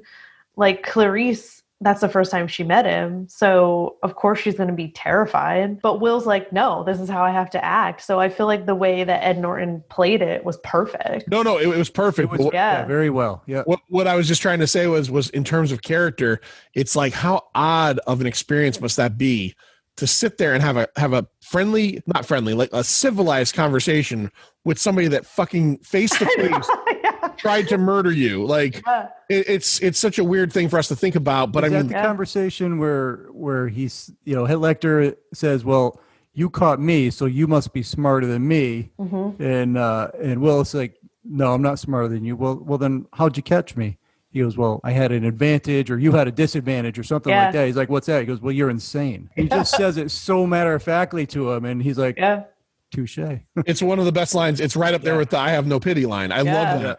I had you at a disadvantage. What's the disadvantage? You're insane. Yeah. I'm not. You are, no matter how smart you are, no matter how much of a manipulator you are, in the end, you're not fucking right in the head. Your balance isn't there, But it was also shocking how much Hannibal already knew. Like he barely looked at the file and he was like, "Oh, your boy might have a disfiguration or whatever," and you're just like, "How the hell?" Yeah, well, he already knows. Ain't a psychiatrist, right? Yeah, you're just like, "Wow, okay." To harken back to the Manhunter scene, it played out pretty similar. A completely different looking asylum. I mean, that was just like stark white, bars, no glass and stone. Or this asylum, even in Silence of the Lambs, just to interject real quick, looks like it's like I don't know, 18th century England, like a castle. It's ridiculous. It's ridiculous. But back in Manhunter, when Will leaves, he leaves quickly. He gets out of the cell and he literally runs like down 3 or 4 flights of really long like ramps back and forth. He's just running the whole time until he gets outside and takes a breath. It was very shocking. It was very cool to see that because you're like, all right, he'll get out of there, he'll walk, but nope, ran the whole way. Yeah, but like Hannibal also dropped again that manipulation that like, hey, I know that you're around a small child because that's something that cologne would be something a child would, purchase. So it's like he already let him know that like, hey, I'm keeping tabs on you. Right. There might be a ship on the bottle. Yeah, exactly. Yeah, a ship on the bottle. Yeah, he keeps calling it lotion. Yeah. Like that terrible lotion. Yeah, he's the worst. I almost wish, and it would have just been made a funny moment is, because people love fan service in movies and shows so much today. I would have kind of almost liked if while Will was walking to Hannibal's cell, if he caught a load in the face like Clarice did, that would have been really funny. That would have been a nice callback, But the guy would have been like 2 for 2. What did he say to you? Yeah. I made him said I could smell your spunk. Yeah. I was asked if that line was in the book, and I was like, pretty verbatim. Yeah. I remember I think I mentioned I saw Silence of the Lambs in the theaters. I saw it with my dad, and I was like 14, and I remember like wondering, like, what did that Oh my God. Yeah, that just happened. Yeah, we're not going to talk about that on the ride home. We'll talk about the rest of this thing. We're probably not going to talk about that scene or the guy dancing with his dick between his legs. Yeah. Ever. But maybe all done. Come on. Oh yeah. It's a Goodbye Horses too. So yeah, he sees Hannibal a few times. He starts to, reconnect the relationship where they're going to work on this together to an extent. And Hannibal wants certain things. He wants, computer access, all this stuff, and Will's working on it for him. But then Hannibal, which I never knew you could do, he gets a phone and he dials a phone using just the hang-upper machine there. What do you call that? The little... Yeah, like Morse code almost. Yeah. You know how that works? Can you do that? Yes. Okay. This is pre-digital. Before you had digital phones with the push buttons. So let's explain to the audience first of all, because maybe some of you don't know, sure. Is that old phones... Okay, they were boxy and they had a receiver, and on the front they would have a dial or Melissa, are you old enough to remember a dial phone? Yes, we had one in my kitchen at my parents' house. Okay, so a dial or push buttons are on the front, and then it would have, I don't know what you call it. I call it a hanging up machine. It's two little things on the like a cradle. A cradle, and when you would hang the receiver on the cradle, it would push these two buttons down and that would hang the phone up. Yeah. Now, Hannibal's using this phone. He's not able to dial out. It has nothing on the front. So he wants to call and get information on Will, which he does. The long game of this is that he gets Will's address from a woman that shouldn't give it to him at a business at the FBI, and then he gives it. Her. He charms her, and then he gives it to the through code. He gives it to the Red Dragon.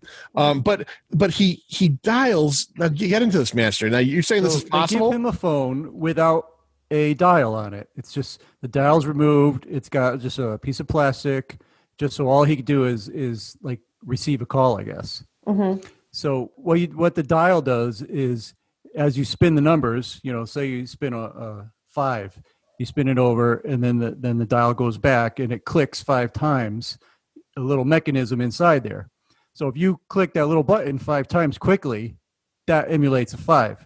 So then if you do it, so what he did was he dialed, I think, the Chicago area code or something like that. Who's watching him at this point in the movie? Like nobody. They left. They turned their back on him. They gave him the phone. They walked out. No one's watching him. Yeah, because it was supposed to be a thing where if it's his lawyer, it's like confident. They did. You're right. They said that. Yeah, I forgot about that. But like in Manhunter, he uses like a gum wrapper? Yeah, he does something weird in Manhunter. He takes like the foil off of a gum wrapper. And like shorts out. The I don't know what it is. And then chews up the gum.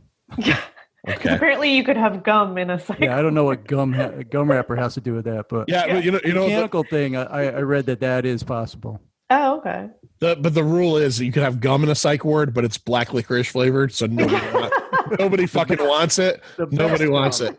I saw a thing on you like black licorice, right, Master? Yeah, I like it. I saw a thing on Facebook today. It was like a meme, and it said, it had a picture of a black licorice ice cream cone, and it said, "Would you eat this?" And it looked like fucking tar. That's disgusting. I just thought, I could take little pieces, like a Good and Plenty or terrible a jelly bean. Terrible. It's like I was born in the '60s. I know, born in the '60s. You like black licorice. Oh my God! All right, so he gives the Red Dragon the Will's house. They got to evacuate Will's family, and the game is afoot. As we're going through, we get to meet Francis Dollarhide again. As we mentioned, grandmother was abusive. He has not grown up well. He's obsessed with the William Blake painting that we talked about. He has a giant back tattoo of this weird fucking like dragon thing, and he likes to lift weights in the nude with a stocking over his head. At least he's staying in shape. He's in good shape. He's in great shape. He grunts. Yeah. He one of the creepier moments in the film too is when he has no teeth. He wears fake teeth. When he takes them out and then he puts his grandmother's yes, it's his grandmother's. His grandmother's dentures in, which on the victims the bite marks are really fucking peculiar, and it's because he's wearing this old lady's fucking dentures. Well, he has dentures made. So one of his grandmother's, and the other one is the one with the jagged teeth on it. Oh, did I miss that? He has a. No, I think that the grandmother's is the jagged teeth. Oh, did he have that made? But he had it. He somehow had it like made. He had it made so it would fit in his mouth. Jagged. Yeah. He's biting people. Doesn't one of the cops make some crude remark or something when they're explaining the teeth? Yeah. I forget what he says. Yeah, Maybe he says Jaws or something. I don't know. Yeah, I don't remember. Speaking of good lines, though, is when Ed Norton gets up at the briefing to talk, and he's like, he's not going to stop until we stop him. And she's like, why not? And she goes, it makes him feel like God. Would you give that up? Yeah. And I was like, that's right. That's another good one. Yeah, that was a good line. You know, another line. It's not a good line, but it was just there's a word said, and like sometimes words catch you a certain way. When Harvey Keitel is explaining to Norton's character that they know his blood type, and he says, "Oh, he bled." He goes, "No, semen. He's a secretor." I thought, I thought, man, secretor is such a fucking nasty word. Like I know people don't like moist, but honestly, secretor is right up there. It's right up there. Yeah, like if anybody ever described me as a secretor, like call someone a wanker, I guess. Well, I'd rather be a wanker. Yeah, I'd rather be a dickhead. If you say to me like, "Oh man, you know John's a secretor, right?" I'd be like, "Whoa!" I'd be like, "Yeah, let's not go there." They know not to, invite you over because you're going to leave something behind. Right. You know, I personally, I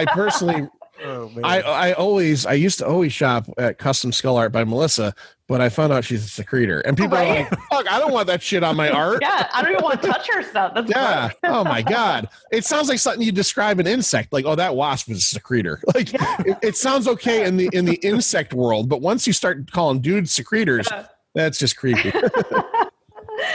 But it's also like, you're like, oh, so he's not careful. He leaves like a shit ton of DNA. Yeah.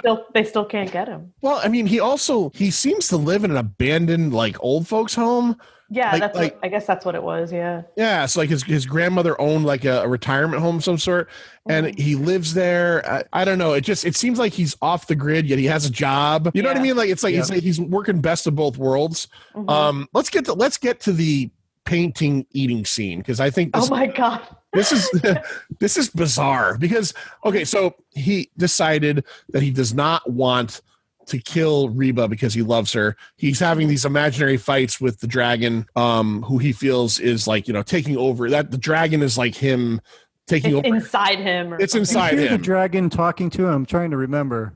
I don't think so. Or do you just hear his reactions to what he thinks he hears? Yeah, you just hear his reactions. Okay. Yeah, because I had read that they might have recorded somebody as being the narrator of the dragon, but then they decided to just keep that out of the film. I feel like that would have been a little corny. Yeah.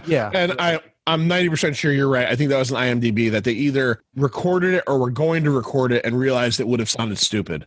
Yeah. That you don't need the literal, you just need to know this, and it makes it better. It's in his head, you know? It makes him seem a little more insane. Right, because if you did have a voice, there'd almost be the question of, is this supernatural? Like, is this guy possessed? Like, we already know he's a secretor, but now is he possessed? A possessed secretor? He's a possessed secretor, yeah. So he decides that to end all of this, he has to go to the Brooklyn, I guess the Museum of Art maybe, and this guy gets around like quick. Like he's based in St. Louis, but he's just all over the place murdering people and stuff. He goes to Brooklyn. Secretions everywhere. Yeah, he's just leaving his shit everywhere. So he gets to Brooklyn, and when he gets to Brooklyn, he pretends to be an author who is like the top expert on William Blake's paintings. And this woman, brings him in and says, "Oh, it's wonderful to meet you." And his entire idea here is that he is going to go. They're going to bring the painting out. Which, okay, here's a question I have right off the bat. They bring this painting out, which is a couple hundred years old and obviously very valuable. They pull off the little sheet of paper that protects it, and then right over, he's able to look at it. Mm-hmm. I call bullshit. Yeah. What if he sneezed? What if a bloody nose happened? Yeah, there's no way. There's no way that they're putting this like treasure in front of a dude who could just reach out and grab. I know that stuff's on the walls in museums, but like it's in a little fucking box in front of his face. He sneezes too hard, and he was now secreted on the. Do you mind not secreting? Yeah, can you not secrete? So yeah, it's only like an 18th century like watercolor. Yeah, no, here, go ahead, touch it. Yeah, just touch it. Run your finger across it. Bring your fat little nephew with his Cheeto hands in here and let him fucking touch it for a couple minutes. Yeah. So he knocks out the woman in the room, and then he begins to fucking eat this painting. He starts tearing it up in strips and eating it. And this is not like a small painting. It's probably, I don't know, like maybe over 11 by 17. It's pretty 16 big. by 20. Maybe? Yeah. He starts ripping off strips and eating it. Now, here's the question I have for both of you. Melissa. Yeah. If your goal now, and he has a briefcase with him too, right? I think he brought a briefcase at the very least to seem professional. If your goal was to get into here, knock this woman out, and eat that painting, what would you have in that briefcase to help you? I feel like I would have just taken it because I feel like at that point, like that would have taken a while. It would take a while. Okay, Lloyd, what would you have brought? I would need at least milk. That's what I'm looking for. I need some water. That's some what I'm sort looking of for. lubrication to get that down. But also, like, I feel like for me, my confusion with that was I thought it was canvas. Oh, is it? I was thinking paper. Right, because when he started ripping it up, and I was like, I thought she said canvas, and I'm like, canvas isn't gonna rip like that. But also, I don't remember the canvas thing, but maybe they just referred to the but I was also canvas. but I was also like, you're not getting that down. You can't be ripping and eating canvas. No, but like you'd have to dunk it in water or something. Yeah. Like you're not getting all that down. And gulps of water to eat all that. Have you ever seen like those like super competitive like hot dog eaters on 4th of July? Yeah. They dunk the whole fucking thing in water and eat it. This dude is fucking dry mouthing a fucking 18th century painting. In the briefcase, I would have had a fucking big bottle of like Aquafina, and I would have been like one piece, like getting that like pulpy and shit. Yeah. And then doing what I got to do. Barbecue sauce, maybe? A little, like maybe a sweet and sour. I'm more of a sweet and sour guy. I'd probably be taking it out like Melissa. You know? Yeah. Just fill that thing up, put it in your briefcase, get out of there, and then mange. So it's more like takeout. Yeah. But he's trying to get it done, right? And you got to give him credit. Even like, and you got to give him a little more credit because 2 women come into contact with him. He doesn't kill either one. So like, we feel like he's turned a corner, but the corner doesn't get turned because he essentially, and we see, here's another kind of disturbing scene. Isn't he going to have a massive stomach ache after that too? No, he's going to be bound up for a while. He's not going to be able to do much after that. Yeah, he's going to be bound up for a while. Yeah. Well, Lloyd, I mean, honestly, haven't you ever eaten an 18th century painting before? It's a lot. Just rolls of toilet paper. That's all I is. I mean, maybe as an appetizer. Yeah, it is rough on the ass on the way out too. that William Blake, he didn't care about your digestive system at all. No, but it wipes on the way out. Yeah. There you go. You don't have to worry about it. I noticed you didn't seem to wipe. It's like, don't worry, it was self-wiping. It was paper. It was paper. I got my fiber for the next month. Let's go before we get to like the very end of this, which we're heading towards anyways. Let's go to another scene that I found a little weird, and I get it. It speaks to, is before this scene. It speaks to, you know, his sickness and his weirdness. The whole scene where he has sex with Reba the first time, and he's watching the home video of the next family he's going to kill. And I didn't notice it right away, but my wife noticed it. She said it seems like these women all kind of wear a little bit skimpier clothes, which I then noticed the first mom, when they come inside, she has the 3 kids. She's got like a half shirt on, and then like the tiny shorts. Again, not like, you know, I'm not saying anything wrong with that, but like I think he has a type. And then that last woman, when Reba is like starting to stroke him and you know, kind of get down on him, is in a bikini and everything. Yep. I was massively uncomfortable during that scene. Oh yeah. Yeah, it did its job because the whole time she thought it was her. Yeah, some work. Like, what are you watching? Oh, just some work. Yeah, he said it was like animals or something. And she was like, do they know they're being filmed? Yeah. What does he say? It's somebody I'm going to meet. Like, yes. Like, isn't even that a bell to you? Like if I said to you, Melissa, I'm like, oh, what are you watching? You're like, oh, I'm just watching videos of people I'm going to go meet. I'd be like, that's fucking weird. Like, I don't know. Melissa might be weird. Well, you're blind, so yeah. Well, I mean, I guess that's red flag number 2. There's been several red flags going on. I'm like, love, make sure you ignore those homicidal red flags. Yeah. Melissa, now reading these books like you have, do you feel like you have the proper skills in life to be able to avoid ever like getting involved with a guy that might possibly be like a Tooth Fairy style family killer? A homicidal boyfriend. Yeah, I feel like, like I could totally be Will Graham now. Okay. All right. Good. You gotta watch out for that stuff. Yeah, hopefully I never meet a Hannibal Lecter. I'm rooting for you on that one. Unless we're friends. Yeah, or if it's the Mads Mikkelsen one and you're attracted to the sexy frog guy. So right, and you're distracted by his 3-piece suits. Yes. So. Yes. The closest to Hannibal I've gotten is my cat. So they figure out in the long run, Will figures out that the connection with these families is the videotapes that are produced at this facility in St. Louis. He goes along with Crawford. They describe to the guy that runs the place, and immediately they're like, it's Francis Dollarhide. Yeah. Wow. And then they're like, fuck, this all makes so much sense. They go to arrest him. He has now set the house on fire, and he's going to kill himself, it seems, and Reba, because he knows that he can't have her without the dragon taking over. He's killed Handsy Frank Whaley, who took her out on like a little date. And we think, right, what makes them think that this all ended? They don't find his body. Is that what it was? Yeah. So basically, when because the house is on fire, she thought she heard the gunshot. She felt the blood, which was the other guy's so body. he pulled Frank Whaley's body into the house. Okay. Right. So she decoy, but something. Yeah, so she felt the blood and she thought it was him. Yeah. So it wasn't until they checked the remains that they realized that it wasn't actually him. He pulled what we call the old switcheroo. Yeah, very well. Exactly. I wouldn't mind going back to talk about one other thing. Yeah, absolutely. We spoke about it before, but we didn't actually talk about the whole scene.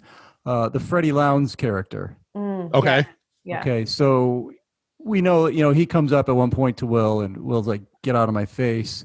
But then Will uses him after. He said, oh, well, their plan to draw him out is to say a bunch of shit about him that isn't true. Mm-hmm. Right. He's impotent. Right. Yeah. And let's get Freddie Lowndes. So basically, and I know Will knew what he was doing. Oh, he gets him killed. He was totally making this guy a target. Yeah, he gets him killed. I felt he doesn't care at all. I mean, he's sort of pretends. Well, I think they originally thought he was going to come after Will, which would draw him out. But like, he's smarter than that. Right. So he went to the root of the problem. So in that scene too, with Freddie Lowndes, when he wakes up in the pasted to the wheelchair there. Holy cow! Well, I'm not gonna lie, that glue scene. Him the film of all. Yeah. He keeps saying, yeah, and that was another good creepy line. Here's the family before, and here's after. Do you see? Yeah. Every new picture, he kept saying, "Do you see?" Yeah, they were transformed, and No, but the scene where he lifts his arm up and you could see like the skin pulling and stuff. Oh yeah, that was gory. Yeah, that was gross. That messes with you. Well, but I feel like the Freddie Lowndes character, for some reason, when I read it, which I thought was kind of cool in the show, for some reason I immediately pictured a female character. So when they did the female character in the show, I was like, okay, that's kind of what I pictured. That's right. It's a woman. Yeah. And she had a much bigger role in the show. Oh, yeah. She was, well, I don't remember. I have to go back to watch the whole thing. But yeah, she's in at least the whole first season, if I remember correctly. She's in it almost the whole time. Oh, is she really? Okay. Yeah, because she's the one who keeps messing up the crime scenes because she keeps leaking all the photos. Right. Yeah. So I feel like that also sets up their relationship, like her or them and the Will Graham's relationship. And why he was there to take pictures of him in the hospital bed and stuff like that. But yeah, that scene was pretty strong with him when he finally meets Francis Dollarhide. I thought one of the strongest. I mean, that scene is great, but the scene where he captures him, and because he's parked in a spot, he fucking lifts him off the ground, right off the ground through the van window. He's sitting in a van. Now we already talked about this guy pumps irons with a pantyhose on his head, so we know he's strong. He lifts him off the ground and like chloroforms him or something. You know what I mean? Like, holy shit. And Philip Seymour Hoffman, again, isn't like a small dude. A little guy. Yeah. No, it just shows how strong he is. You're just like, holy crap. Okay. Yeah.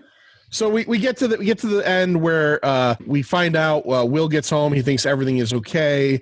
And, he's back with the family. And everything's not okay because Francis Dollarhide is in his house. He is now here to enact his final revenge. And it turns into essentially kind of like this, cat and mouse thing through the house. The wife comes home And through it all, they end up shooting each other. Graham shoots Dollarhide to death, but Dollarhide fucking tears him up. Yeah. Well, yeah, he knows he's there because he sees the broken mirror. Right.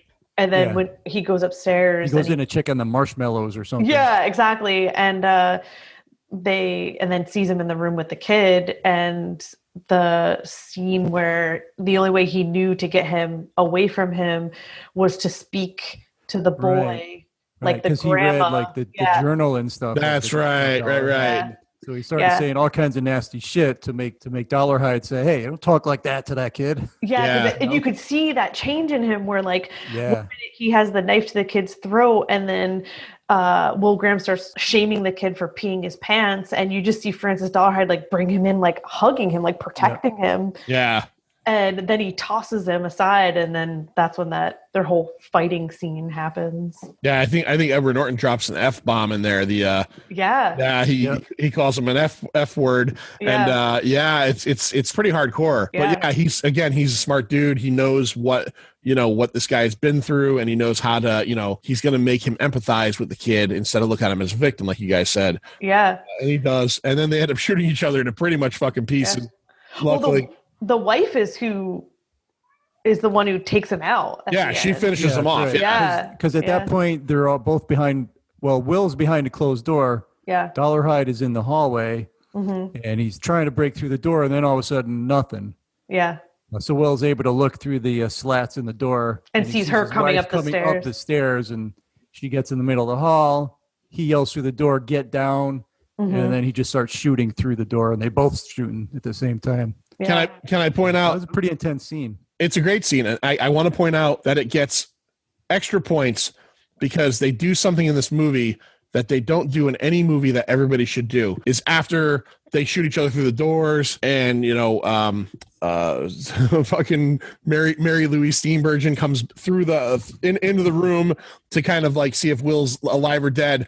Will says to her, "Shoot him again," which I love, because how many horror movies have we seen? It's not enough. Like every movie I ever see where the bad guy gets like put down at the end, I'm always like, put another one in him. I'm so satisfied at the end of a horror movie or like an action movie with a bad guy that he went down.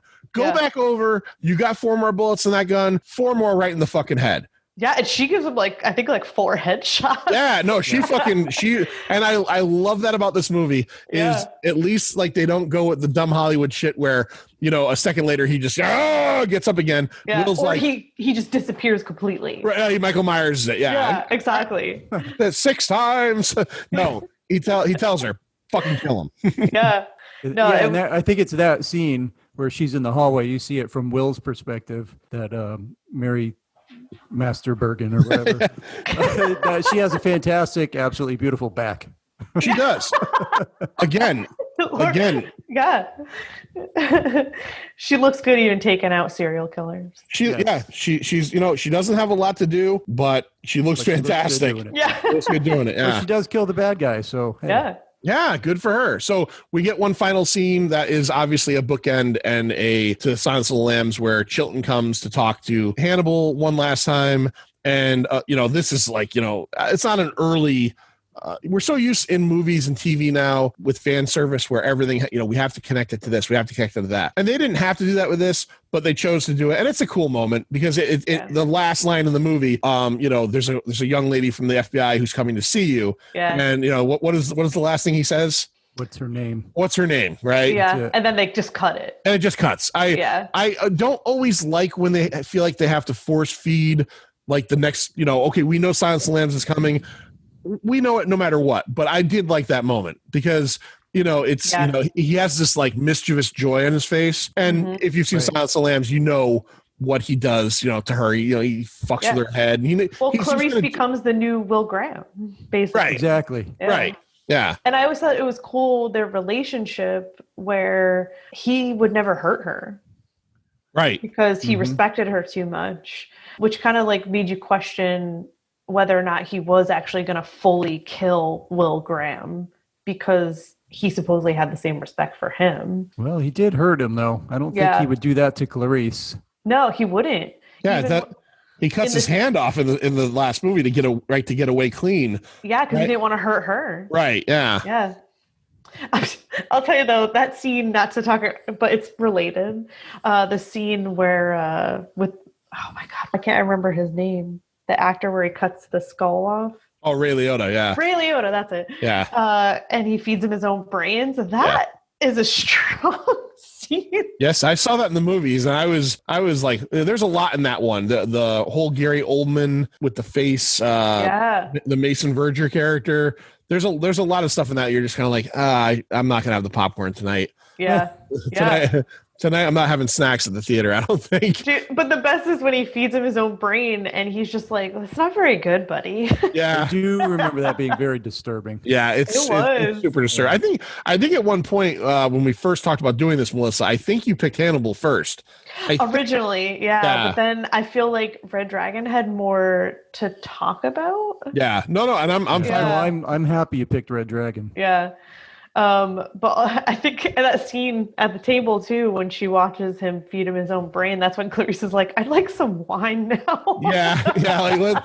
Like let's start fucking drinking now. Yeah, please. Yeah. All right, Manster, before we get into how we each rate Red Dragon, why don't we talk about the box office of 2002 and that weekend, just to kind of get an idea of what this was competing with and how it did. Yeah, let's do that. So that's the weekend of October 4th through October 6th, 2002. So number 5 that year was Barbershop, 6.6 million. Wait, that weekend you mean? Did I say year? That weekend. Yes, that weekend was number 5 was Barbershop. Number 4 was My Big Fat Greek Wedding. Number 3 was The Tuxedo. I'm not even sure what that is. Jackie Chan. I've never seen it. It's a Jackie Chan movie. Oh, okay. Number 2, Sweet Home Alabama. Reese Witherspoon. Yeah. Yeah. Number 1, Red Dragon. So it didn't have much. 36.5 million. No. Didn't have much to compete with. there was like the 4 other movies might have had to compete against each other for the dollar. Yeah. Because you might be like, well, do you want to see Sweet Home Alabama or my Big Fat Greek Wedding? They're both rom-coms. And then people are like, I want to see someone kill some motherfuckers. Yeah. I'm going to go see Red Dragon. So Yeah. It had a $78 million budget, by the way. Yeah. It looks like it's a moderately, I don't want to say that's not low, but less than 100 for sure. Right. So did we talk about box office? I guess not. Made 93.1 million domestically and 209.2 worldwide. So it made its money. What were you saying, Melissa, real quick? So that's why they were able to afford a real tiger. Yeah. Well, the show was on NBC at like 78 million. You get one real tiger. Yeah. We're going to give you one real tiger. NBC was like, we're going to allow you to hire Mads Mikkelsen, and we're going to give you a pretty decent budget. But if you ever need wildlife, it's going to be of the stuffed variety. Yeah, Mads and Lawrence Fishburne broke the budget. Yeah, we got the little girl from what was it, My Girl? She's in that, right? Yeah. We got her, and so she kind of broke the bank. So if we ever need a tiger for any reason in this show, it's going to be goofy as fuck. Yeah, it's so bad. It's so bad that I was actually just like... Might even be Tony the Tiger. Yeah, he's a cartoon tiger. Great. He sells cereal on the side. Yeah, they just put the cereal box on the... I wonder if it was Tony the Tiger, if she would grab his dick too. Because I'm still pretty sure that she's grabbing his dick in this. But anyway, she might really like Frosted Flakes. Who knows? Yeah.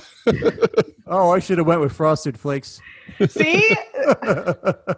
Next time any Hannibal movie comes up, you got to go with Frosted Flakes. All right, let's get to the year.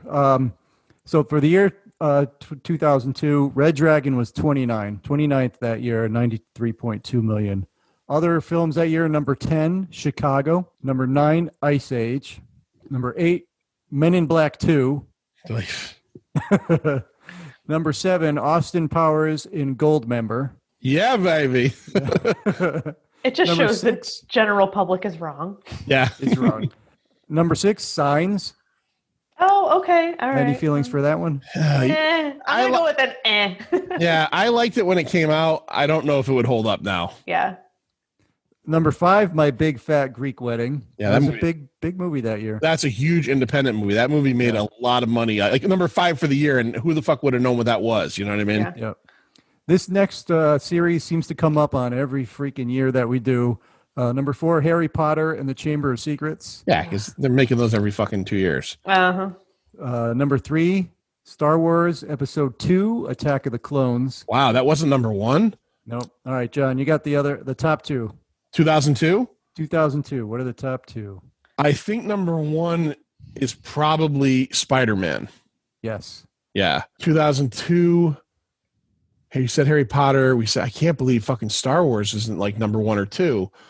Harry Potter. I'll give you a clue. It has 2 actually in the title. Toy Story 2. No. No. 2. Breaking 2, Electric Boogaloo. The Lord of the Rings, The Two Towers. Oh, Two Towers. Okay. Yeah. All right. So that was a couple of good top movies. Yeah, not a great year. A little forgettable. Not a great year. Okay, so we're going to talk about our ratings on this now. Now, Melissa, if you've ever heard or if you don't know, the way we rate these things is on a 0 to 5 scale with quarter scale optional. So you can give it a 1.25, you can give it a 5 tops, you can give it a 550 or 250, whatever you want to do. So you are the guest. We'll have you go last. I'll start with the Manster and find out what he thought of 2002's Red Dragon. Well, the Manster is inevitably going to compare this to his first love, Manhunter. Mm-hmm. Mansterhunter. Mansterhunter. Yeah. I like certain things about Red Dragon better. I think some of the characterizations of Dollarhide I actually do like better in Manhunter. I really did like Will. And what I'm going to give this is a 3 out of 5, which is pretty good, I think. Yeah, three's a good number. All right, that's fair.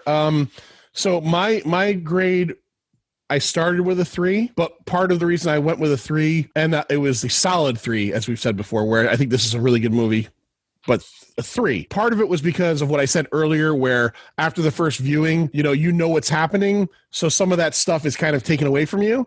So it's not fair that I take a grade away from that because of that. So I'm going to jump it up to a 3 1/4. I enjoy this. A little extra quarter. I enjoy this. I know that it's fitting with the Silence of the Lambs aesthetic, but like I kind of would like to have seen this. Like imagine this being a little bit darker of a movie, and I know Manhunter is kind of darker and it's a different type of thing. I wonder if this had a little bit of a darker aesthetic, if it would latch on a little bit more for me. And another part of it is I don't want to compare it to Manhunter totally because, you don't want to compare movies. But when there is a movie made first, you naturally do that. And like certain things like Ralph Fiennes is really good in this as Dollarhide. But then you think about Noonan and you're like, fuck, he is so weird and memorable in that role, and perfect for that. Yeah, and there's like it's so perfect for that you're almost like I almost hold it against Fiennes, however you say. And again, what's with the Ralph thing? Who knows? Honestly, stop being a fucking snoot. Your name is Ralph. It's Ralph. You're not Rafe. Nobody pronounces Ralph as Rafe except for you, and you're being an asshole. so I go 3 1/4. Melissa, what do you give Red Dragon? I'm severely biased, so I'm going with a 5. A 5? Wow. Yeah, I'm going with a 5. Good for you. You love it.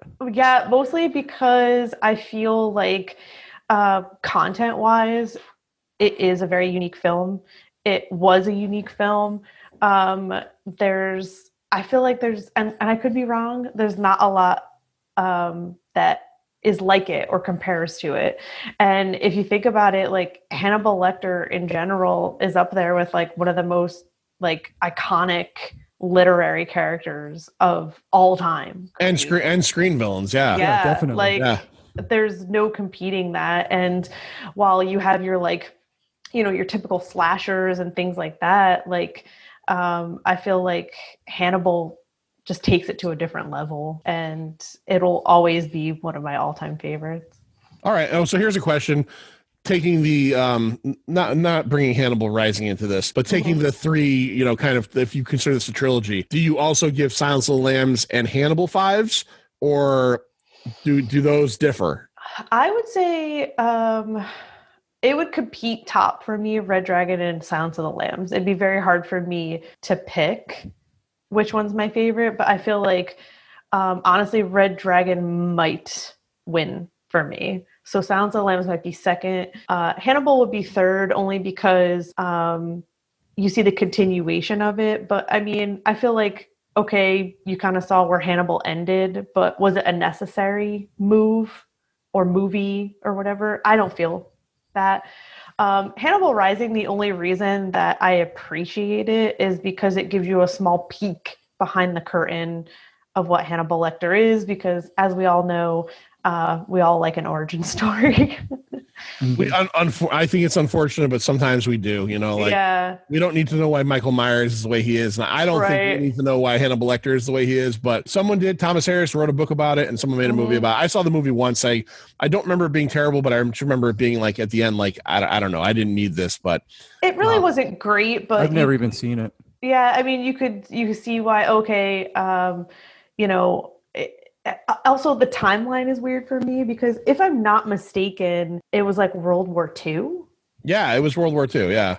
So I feel like age-wise, it doesn't make sense. I think Red Dragon, though, even in this, is supposed to take place in the early 80s. Right? Because I feel like they don't give you an exact timeline, but aesthetic you pick up on. There's no modern, the cars aren't very modern. Right. And I think when you're, I almost think there's a bit in it where either when you're watching the credits with the newspaper or there's something else in it that references like early 80s. So I do think it all adds up, which would also mean that Silence of the Lambs is in the early 80s too, because this is literally they make it seem like it's right after, unless that Chilton ending part with Lecter is supposed to take place at a different time. Yeah, it almost seems like these butt together.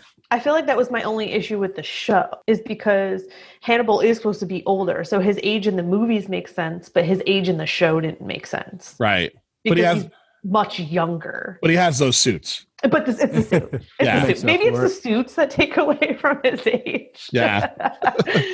Yeah, no, I think that's like when you realize that he basically was fed his own sister. Yeah. As a child, that kind of, messed him up. I guess that's the kind of thing that would either make you want to eat more people or never eat a person again. Yeah. He went the other way. He was like, yeah. And then it showed his rage and his determination when he was going after all the guys that, did all that. So I guess you see that progression, and then meeting his aunt, and she had him kind of reel it in, almost control it in a way. I never thought about it, but the Hannibal Rising story is X-Men Origins Magneto story. It really is. It's this young guy whose life was fucked up by the Nazis. Yeah. And now he's taking them out one by one. Yeah. I never thought about that. All right. Basically. All right, Manster, before we let everybody know again where to find all of Melissa's stuff and buy and or at least, maybe commission her to do stuff, why don't you give her everybody out there our information, and then we'll go back to Melissa one last time. Well, check the website out at pintocomics.com. Subscribe to this podcast on Apple Podcasts, Spotify, Stitcher, any of your podcatchers. Subscribe to the YouTube channel. Click on the little bell there for notifications. On Facebook and Twitter, it's at pintocomics. And on Instagram, it's at pint_o_comics. And you can hear Sir John on WESU Middletown, 88.1 FM on Sunday nights at 6:30. And you can stream the show on wesufm.org and on the TuneIn Radio app. Yep, you can do that for sure. Melissa, you've been awesome. Thank you so much. This has been super fun. Yeah, thank you for having me. You're invited back. So awesome. Yes, we'll have you back. We'll figure out the next good thing to talk about. Yeah. But once again, where can everybody find all your stuff? So like I said, either Facebook at Custom Art by Melissa Willette, Instagram, it's Voodoo Queen, VOODOU_Queen. And like I said, a lot of pieces I have available that I post, or I welcome, messages for any custom pieces to make them personal. And again, I can't stress it enough. They're awesome. She's awesome. Check her out. And Manster, why don't you put this one to sleep for us? See ya. It's over, Johnny. It's over. Nothing is over. Nothing. You just don't turn it off.